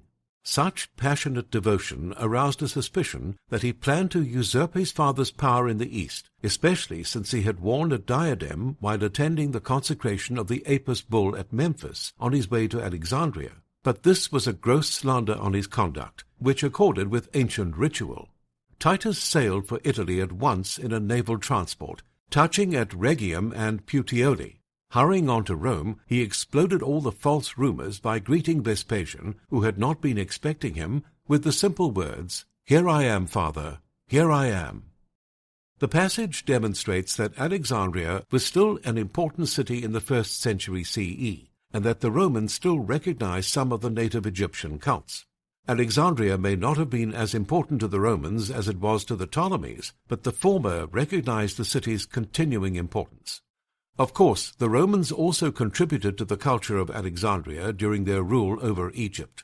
The exchange of ideas in the ancient Mediterranean often took a circuitous course, as some traveled to different lands and changed as they went before coming back to their places of origin.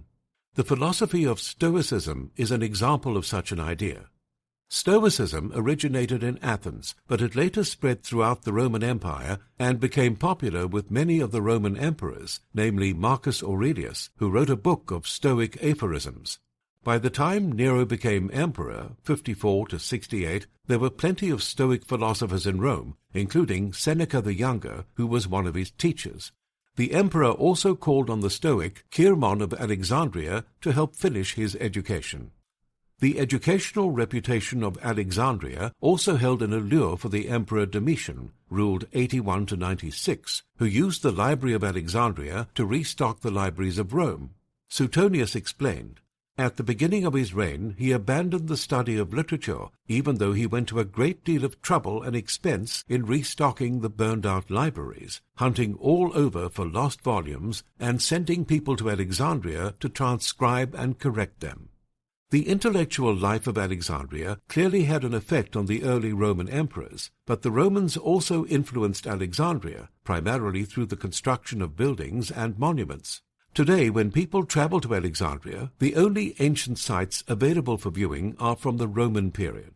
The most visible monuments include the misnamed Pompey's Pillar, which stands nearly 70 feet tall and was erected during the reign of Diocletian, ruled 284 to 305. During the Roman period, Pompey's Pillar would have been the third tallest structure in Egypt after the Great Pyramids and the Pharos Lighthouse, respectively. But since the lighthouse is now gone, it occupies the second position. The height of Pompey's Pillar is contrasted with the subterranean catacombs of Kom el-Shukafa, which snaked for several levels beneath the streets of ancient Alexandria. The catacombs, which were built in the 2nd century CE, present a unique perspective of the Romans' interpretations of Egyptian religion, as the walls are adorned with scenes of pharaonic deities dressed in Roman clothing, thus rendered in the Roman artistic style. The best preserved of all the Roman period sites in Alexandria is the amphitheatre of Kom el-Dik. In terms of public entertainment, the amphitheatre was used for dramatic performances and chariot races, but it also formed part of the physical meeting place for later scholarly communities. Chapter 6. Alexandrian Culture. The culture of Alexandria did not diminish under the Romans, but its peak was clearly under the Ptolemies. The Greeks and Romans both paid considerable attention to Alexandria, partially because it was located in the wealthy country of Egypt, but primarily because the culture of the city exerted an undeniable attraction. Alexandria's culture was Hellenistic at its core, but it also possessed a veneer of pharaonic attributes, along with Roman, Byzantine, and early Christian features that were added later. As already discussed, part of the reason why Alexandria became a cultural jewel was because the early Ptolemy rulers patronized the arts and dedicated resources to building projects. But other factors also contributed to make Alexandria as culturally unique as it was powerful. One of the salient features of early Alexandrian culture was its unique manifestation of a syncretic version of Greek and Egyptian religion. Alexander the Great chose to associate with the Egyptian god Amun, while Ptolemy I established the cult of Serapis to be the new deity of his dynasty. The Egyptian influence on the Serapis cult was quite profound, as its primary creator-inventor was the Egyptian priest Manetho, and the deity itself was based on the Egyptian bovine god, the Apis bull. By the time the Serapis cult was created, the cult of the Apis bull was probably 2,000 years old, but it reached the height of its popularity later during the 26th dynasty, 664 to 525 BCE. The Apis cult theology and mythology revolved around the belief that a sacred bull who had special markings lived and should be venerated in a special place in Memphis. The Egyptians believed that the living Apis bull carried the spirit of Osiris, the god of the dead, and upon the bull's death it should be properly mummified and a replacement found. The Ptolemies recognized the importance of the Apis cult to the Egyptians culturally and politically, and so they sought to find a way to patronize the cult in Alexandria in a way that fit their Greek sensibilities. Nonetheless, the Ptolemies found themselves in a quandary when it came to the Apis bull, since the idea of worshipping a bull was both foreign and distasteful to the Greeks, and the center of the cult was far from Alexandria in Memphis. In order to manipulate the situation to their advantage, the Ptolemies chose Manetho, a man with feet in both the Greek and Egyptian worlds, to help fashion a new cult that was acceptable to both groups and based in Alexandria. The result was Serapis, which was a composite of the Egyptian deities Apis and Osiris, and the Greek Zeus. The new cult was vastly different from its Egyptian predecessor in that there were no live bulls associated with it, and its temple also served as a library and center of learning for Alexandria. The Serapis cult is the best representation of how the elite power structure in Alexandria wanted to portray itself to the masses, but the masses of Alexandria also developed their own unique culture. When the Greeks took control of Egypt, they overlaid many of their own ideas and rulers on top of the already existing pharaonic culture. One of the initial results of Greek rule in Egypt was the foundation of Alexandria, but with it also came a large influx of Greek immigrants to Egypt, particularly to the newly built city.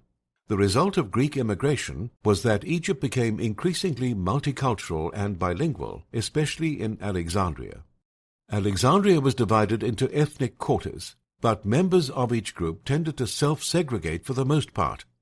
For instance, the native Egyptians, especially outside of Alexandria, tended to support the millennia-old pharaonic cults, while the Greeks clung to theirs. The Serapis cult, which was ultimately intended to bridge the cultural gap between Greeks and Egyptians, never gained much traction in Egypt outside of Alexandria. Outside of Alexandria, the native Egyptian cults continued much as they had for over 2,000 years, and even in Alexandria, Egyptians clung obstinately to their old gods. In one anecdotal account, Strabo noted how the streets of Alexandria were full of ibises, which were sacred animals to the Egyptians. The ibis, however, is the tamest bird. It is like a stork in shape and size, but it is of two kinds in color, one kind like the stork and the other black all over. Every crossroad in Alexandria is full of them, and though they are useful in one way, they are not useful in another. The bird is useful because it singles out every animal and the refuse in the meat shops and bakeries, but not useful because it eats everything, is unclean, and can only, with difficulty, be kept away from things that are clean and do not admit of any defilement. The ibises of Alexandria may have been a nuisance to Strabo and the other Greek inhabitants, but to the native Egyptians they were sacred birds that were meant to be left alone. By the time of Roman rule, Alexandria had a culture where ethnic and religious identity played a major role in daily life, which sometimes spiraled into communal violence, especially during the early Christian period. Alexandrian culture was certainly diverse, but what made Alexandria truly great was its intellectual foundation. Alexandria became synonymous with learning and education in the ancient world, largely because the first two Ptolemies took the time and spent the resources on developing the city as an intellectual center. At the heart of Alexandria's intellectual life was the Library of Alexandria, which was actually part of the so-called Museion. The Museion was a group of scholars and poets that the first two Ptolemies collected in order to make Alexandria the cultural beacon of the Mediterranean. Despite the first two Ptolemies' dedication to the intellectual arts, their program focused on certain disciplines to the detriment of others. For example, history and library science were performed and advanced at the Library of Alexandria, while other sciences were promoted in other parts of the city. For example, mathematics was done by Euclid, Ptolemy, the scholar, not the king, advanced geography and cartography, and Strato of Lapsakos worked on his revolutionary ideas of physics for a while in Alexandria. About the only intellectual discipline that was not well represented in Alexandria was philosophy, although some notable Stoics later found a home in the city. Many of the scholars formulated ideas that would influence the world for centuries, but none more so than Ptolemy. The geographer and cartographer Ptolemy was born Claudius Ptolemaeus around 100 CE in Alexandria. Ptolemy began his academic career by researching astronomy, which led to his revolutionary idea that numerical coordinates could be used to determine geographical locations. From the time of Ptolemy until well after the Renaissance, Ptolemy's research provided scholars with three essential things: a detailed map of Europe, Africa, and Asia that was more complete than any other, a summary of the role astronomy plays in cartography, and a detailed formula for the creation of maps. Although Ptolemy did not invent or discover longitude and latitude, he introduced the idea of writing the coordinates down for every feature on his maps, which meant that anyone could reproduce one of his maps to any scale. It should also be noted that all of Ptolemy's maps depicted the Earth as a globe, as Greek scholars knew the plane was a sphere by the 5th century BCE. Ptolemy's advances in geography and cartography helped make Alexandria an intellectual hotspot, but it was in medicine that the city truly excelled.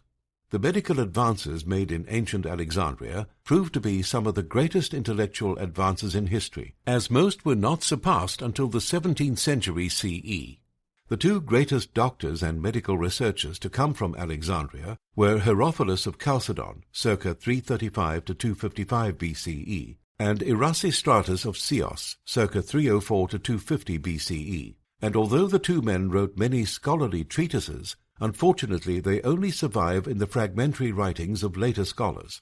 The two men were contemporaries of each other, but there is no evidence that suggests they ever worked together, or even knew of one another.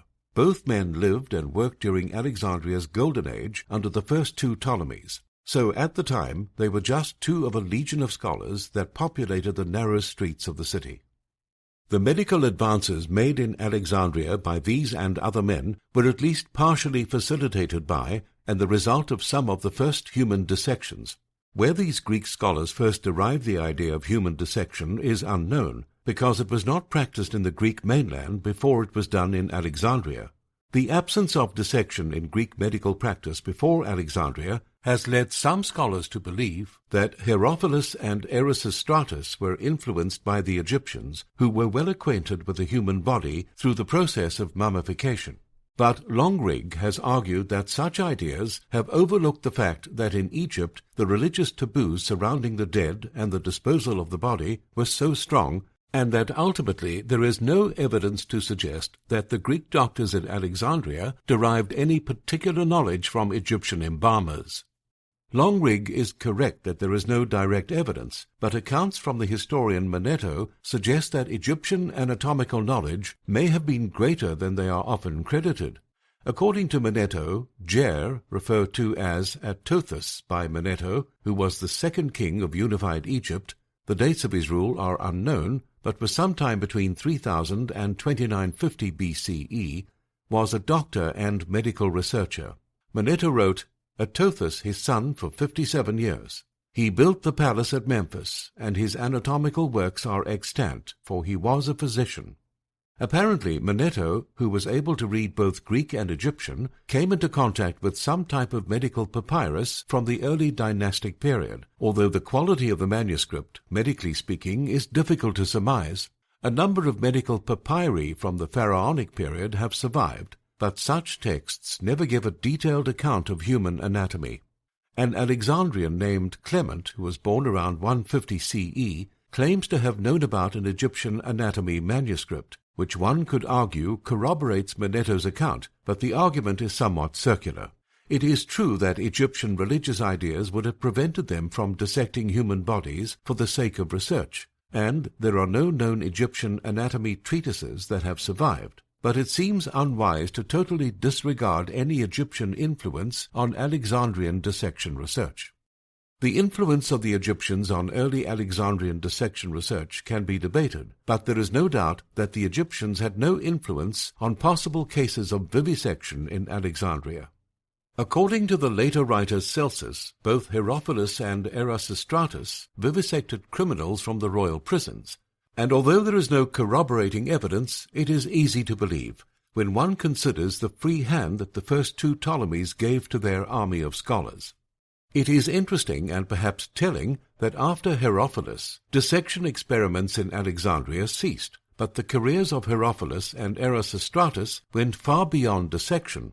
In fact, they both conducted research that laid the foundations for the modern understanding of medicine. Herophilus both taught and practiced medicine, but he is best known for his revolutionary research in the field of the brain, eye, nervous and vascular systems, the liver and the genital organs. In particular, Herophilus demonstrated the origin and course of the nerves from the brain and spinal cord, which proved to be, for the most part, accurate. Like Herophilus, Erasistratus also wrote a number of works that would later influence modern medical knowledge and techniques. Erasistratus compared the human brain to those of other mammals, and he also conducted the first serious research into metabolism. Unfortunately, many of the great advances made during the golden age of the first two Ptolemies was erased during the reign of Ptolemy VII, when he expelled many of Alexandria's scholars in 145 BCE.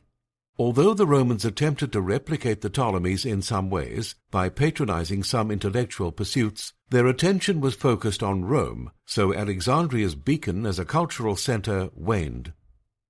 Although the intellectual aspects of Alexandria's culture may have declined with Ptolemy VII's rule, other aspects of culture, particularly sports and leisure, continue to play an important role in Alexandria.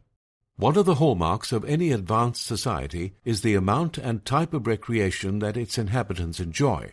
Today, people take part in watching professional sports, playing video games, and watching movies as part of their leisure activities. And in ancient Alexandria, things were much the same.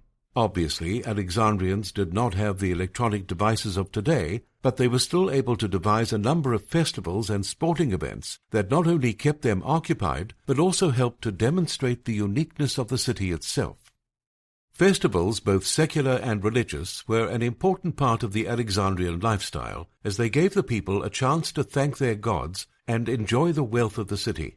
Festivals for Serapis had the tendency to get quite rowdy, at least according to Strabo, but to balance all this, the crowd of revelers who go down from Alexandria by the canal to the public festivals, for every day and every night is crowded with people on the boats who play the flute and dance without restraint, and with extreme licentiousness, both men and women. The Egyptian calendar was full of religious festivals dedicated to their many gods and goddesses, which indicates that such festivals were apparently more important to them than the Greek. The Ptolemies, who acted as pharaohs, played the traditional role as facilitators of the festivals, but the priests and lay people alike took part in these festivals as well. Aside from the numerous Egyptian festivals, the most important of all Alexandrian festivals was the celebration of Alexandria's Greek heritage.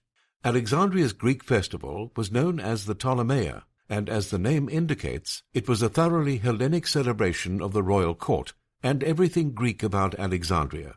The Ptolemeia was decidedly non-Egyptian in its character. It was held every 4 years like the Olympics, and also featured a number of sporting events. Other notable features of the Ptolemeia included a parade, complete with floats, that held mechanical statues. Essentially, the Ptolemeia was part sporting event and part royal propaganda, with the overall emphasis on the propaganda. Sporting events were a central component in the Ptolemeia, and sources reveal that they also played a key role in the larger Alexandrian culture. A number of extant primary sources reveal that Alexandrian Greeks, much like their European cousins, were quite fond of Olympic-style sporting events. An early 1st century AD inscription honors a man named Titus Flavius Archibius of Alexandria for 46 victories in a variety of different events. Another inscription, dated to around 200 CE, records Pancratian victories by a man named Marcus Aurelius Asclepiades in 181 in Olympia and again in 196 at the Alexandrian Olympics. For the most part, Alexandrians preferred the sports of the Greeks over the Romans, but there is at least one example of the Ptolemies attempting to use animals against their enemies in a public spectacle. Sometime during the reign of Ptolemy IV, the king attempted to force the Jews of Alexandria to worship the Greek god Dionysus, and those who refused were marched into a hippodrome full of elephants that were made aggressive through a combination of wine and incense. Unfortunately for Ptolemy, the elephants turned on his men. Animals continue to play a role in the entertainment of Alexandrians after the Ptolemies, but in a much less violent manner. After Alexandria's Greek history was long past, the Romans and Byzantine Greeks used the amphitheatre of Com el Dik for organized chariot races. The races themselves could be quite exciting and dangerous, but oftentimes the actual events were overshadowed by extreme acts of violence in the crowds, carried out by rival hooligan factions. Chapter 7. The Economic Importance of Alexandria.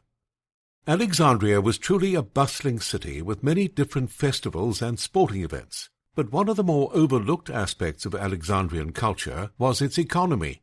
When Alexander the Great's generals divided his spoils, most believe that Ptolemy got the best deal with his acquisition of Egypt.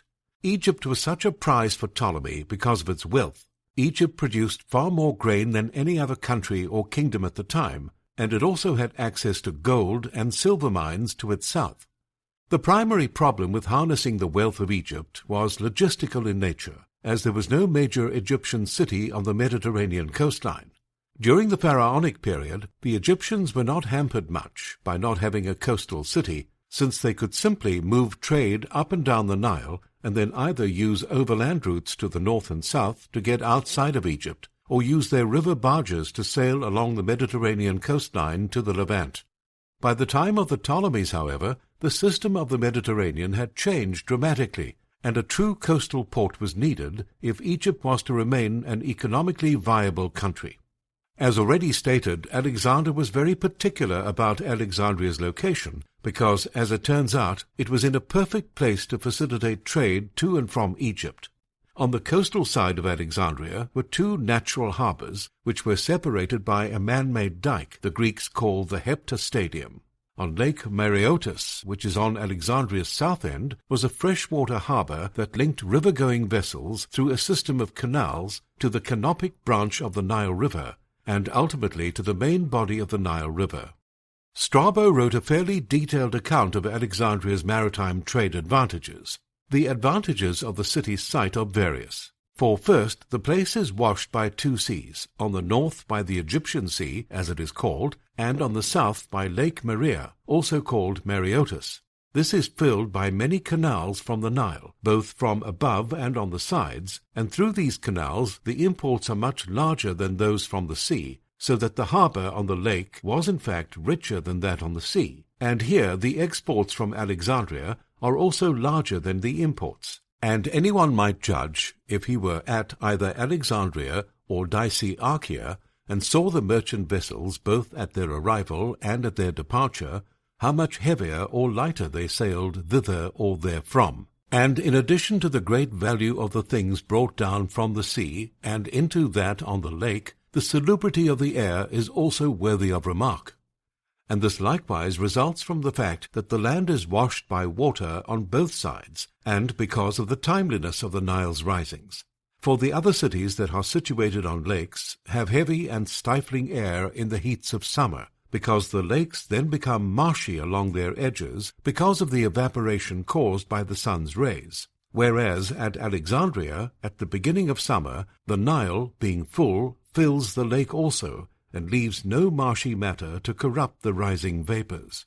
Later, the Romans built roads that connected Alexandria directly to the Nile River, and therefore with the world. Clearly, Alexandria was built with economic considerations in mind, as much as any high-minded Hellenistic ideals, and throughout its history it proved to be an especially lucrative city to those who held it.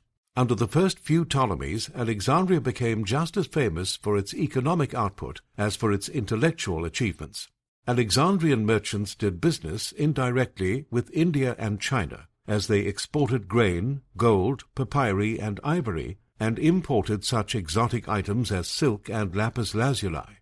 Ptolemy I established a central bank in Alexandria, and established a true monetary system in Egypt which allowed both him and Ptolemy II to be the primary creditors for many of Alexandria's early building projects. The overall economic system initiated by the Ptolemies was continued in many ways by the Romans, since Alexandria's economic importance did not wane under their rule. Alexandria continued to be the hub of economic activity in Egypt, and was the base for all incoming and outgoing trade throughout Roman rule. The Romans ruled Alexandria for much longer than the Ptolemies, but their time in Egypt was accentuated by inter-community ethnic and religious violence, as well as riots and rebellions aimed at the Roman rulers. Chapter 8. Alexandria and the Coptic Church.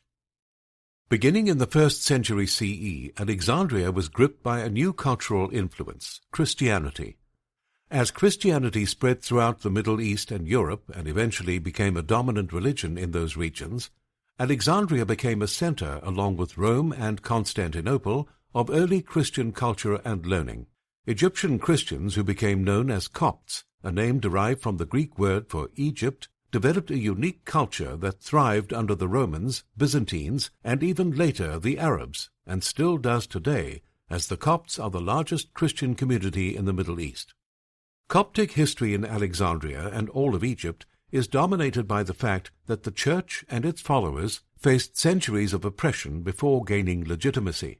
Initially, they were marginalized somewhat by the Byzantine Christians, and then they suffered sporadic waves of oppression and repression again under Islamic rule. The Copts left an indelible mark on the history of Alexandria that can still be seen to this day thanks to numerous churches and cathedrals, and Alexandria remains the headquarters of the Coptic Church.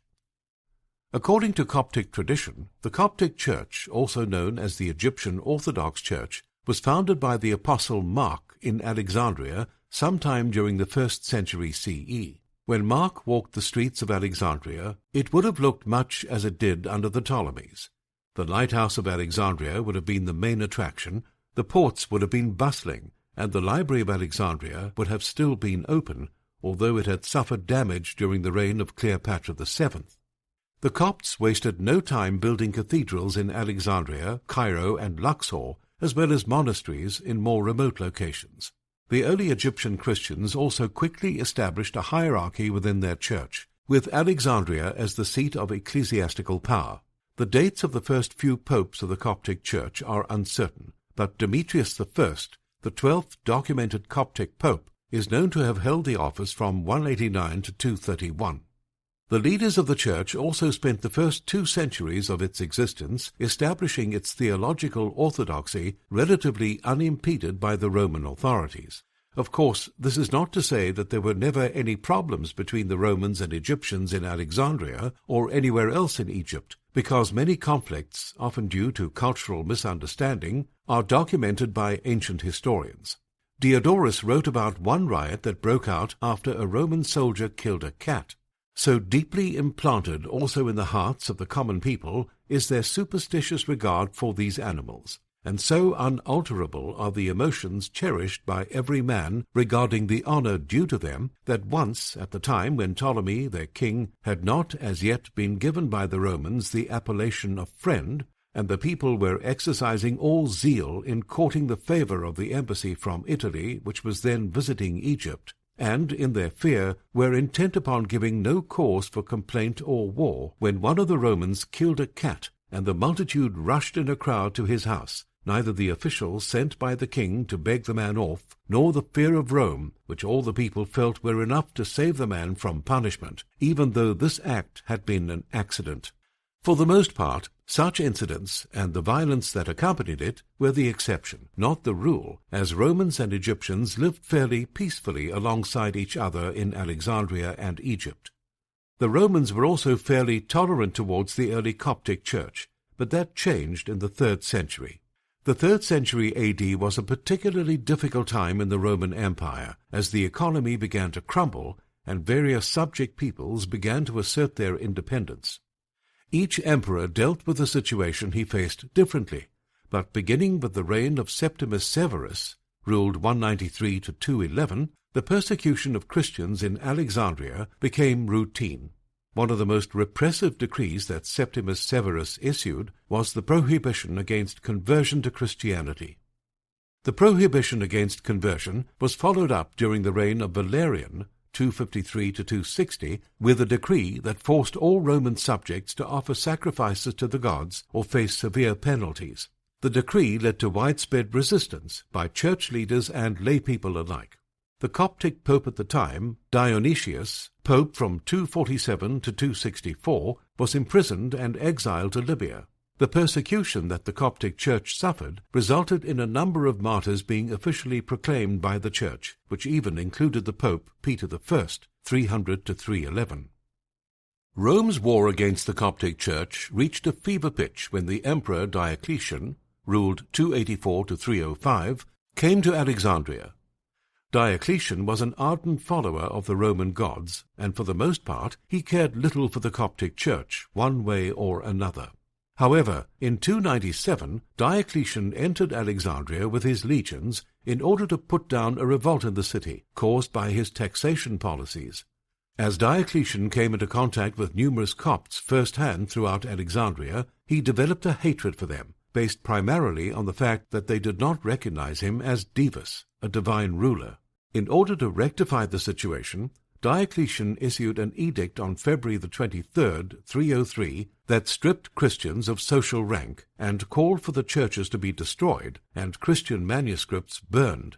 The severe repression and destruction was chronicled by the 7th century Coptic bishop and historian John of Nikiu, who wrote, "And when Diocletian the Egyptian became emperor, the army turned to give its help to this impious man, and persecutor of the faithful, and the most wicked of all men.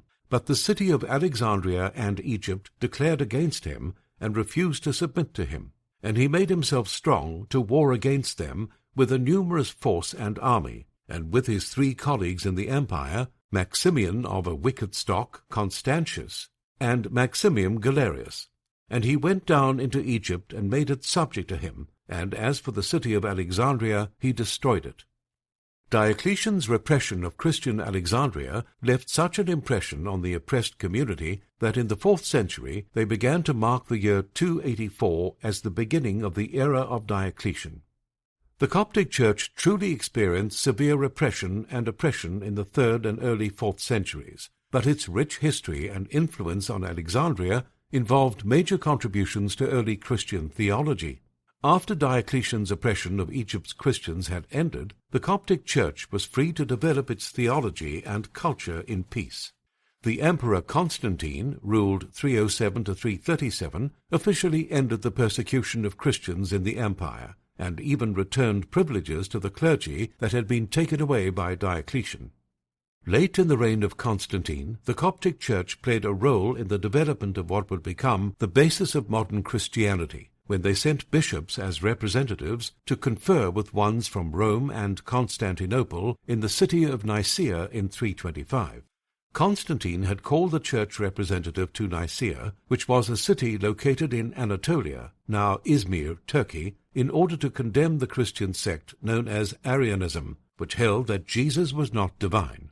The 3 major churches of Christianity all agreed and drafted the Nicene Creed as a written avowal of their belief in Christ's divinity. For the Coptic Church, the Council of Nicaea proved to be a firm establishment of the Alexandrian Church's position in the Christian world and the reaffirmation of their theological beliefs.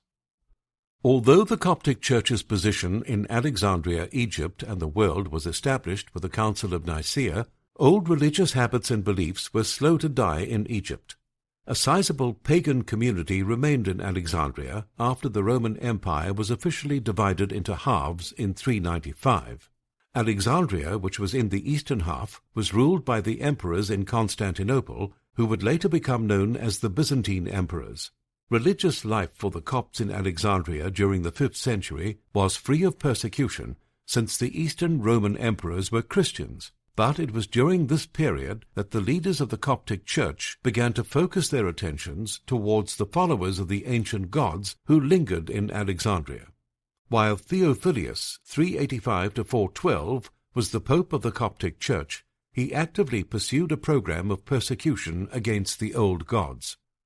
According to legend, Theophilus's anti-pagan attitude began as a child when his Nubian servant brought him to a pagan temple. John of Nikiu wrote, "And it is said in regard to the holy Theophilus, the Patriarch of Alexandria, that he was a citizen of Memphis, the city of Pharaoh, formerly called Arcadia, and he was of Christian origin, and he had a little sister and an Ethiopian slave who had belonged to his parents. Now they were orphans, and he was but a child in years and stature. And one night about the time of dawn, this slave took the children by the hand, and brought them to a temple of abominable gods, namely of Artemis and Apollo, in order to pray there according to the errors of their worship. And when the children entered, the gods fell to the earth and were broken. And the slave was frightened thereby, and she took the children and went in flight to the city of Nicias, for she feared the priest of the abominable idols. And she feared also lest the people of Nicias should deliver her up to the priests of the idols. And so she carried off the children with her, and came to Alexandria. Theophilus spent the remainder of his life in the service of the church, working his way up the hierarchy until he became the Pope in Alexandria. Once in a powerful position, the Pope wasted no time in his anti-pagan campaign. In the 390s, Theophilus's campaign focused on transforming the temple of Serapis in Alexandria into a Christian church, which led to intense fighting and riots between the Christians and pagan religious communities.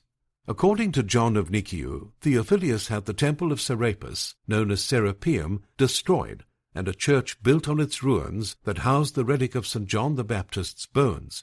And there were certain inhabitants of Alexandria who took the body of St. John and conveyed it to Alexandria, and gave it secretly to the holy Athanasius, the Patriarch, before his flight.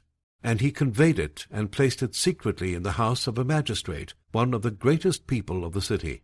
And this secret was known only to a few priests and to Theophilus, the third Patriarch after Athanasius. Now the latter was reader and singer when they brought the body of St. John. And after Athanasius, Peter became Patriarch, and after Peter, his brother Timothy Actamon, whose name is, by interpretation, without possessions, and after Timothy, Theophilus, who destroyed the temple named Serapis, and converted it into a church. Now this church was massive, and its dimensions lofty, and it was very much decorated, and he made it with pomp the abiding place of the body of St. John the Baptist. And it is also said that after many days Theophilus took the body of St. John and his head, and placed them in the tomb which had been constructed in the midst of the church. And he made great rejoicings and a glorious feast, and the inhabitants of the city were uplifted because of him, and made him notable with praise. Theophilus repeated these actions on other occasions, which proved to be highly successful in advancing the Coptic Church at the expense of the old gods. As the Alexandria Church grew in subsequent decades, it eventually broke from its cousins in Rome and Constantinople.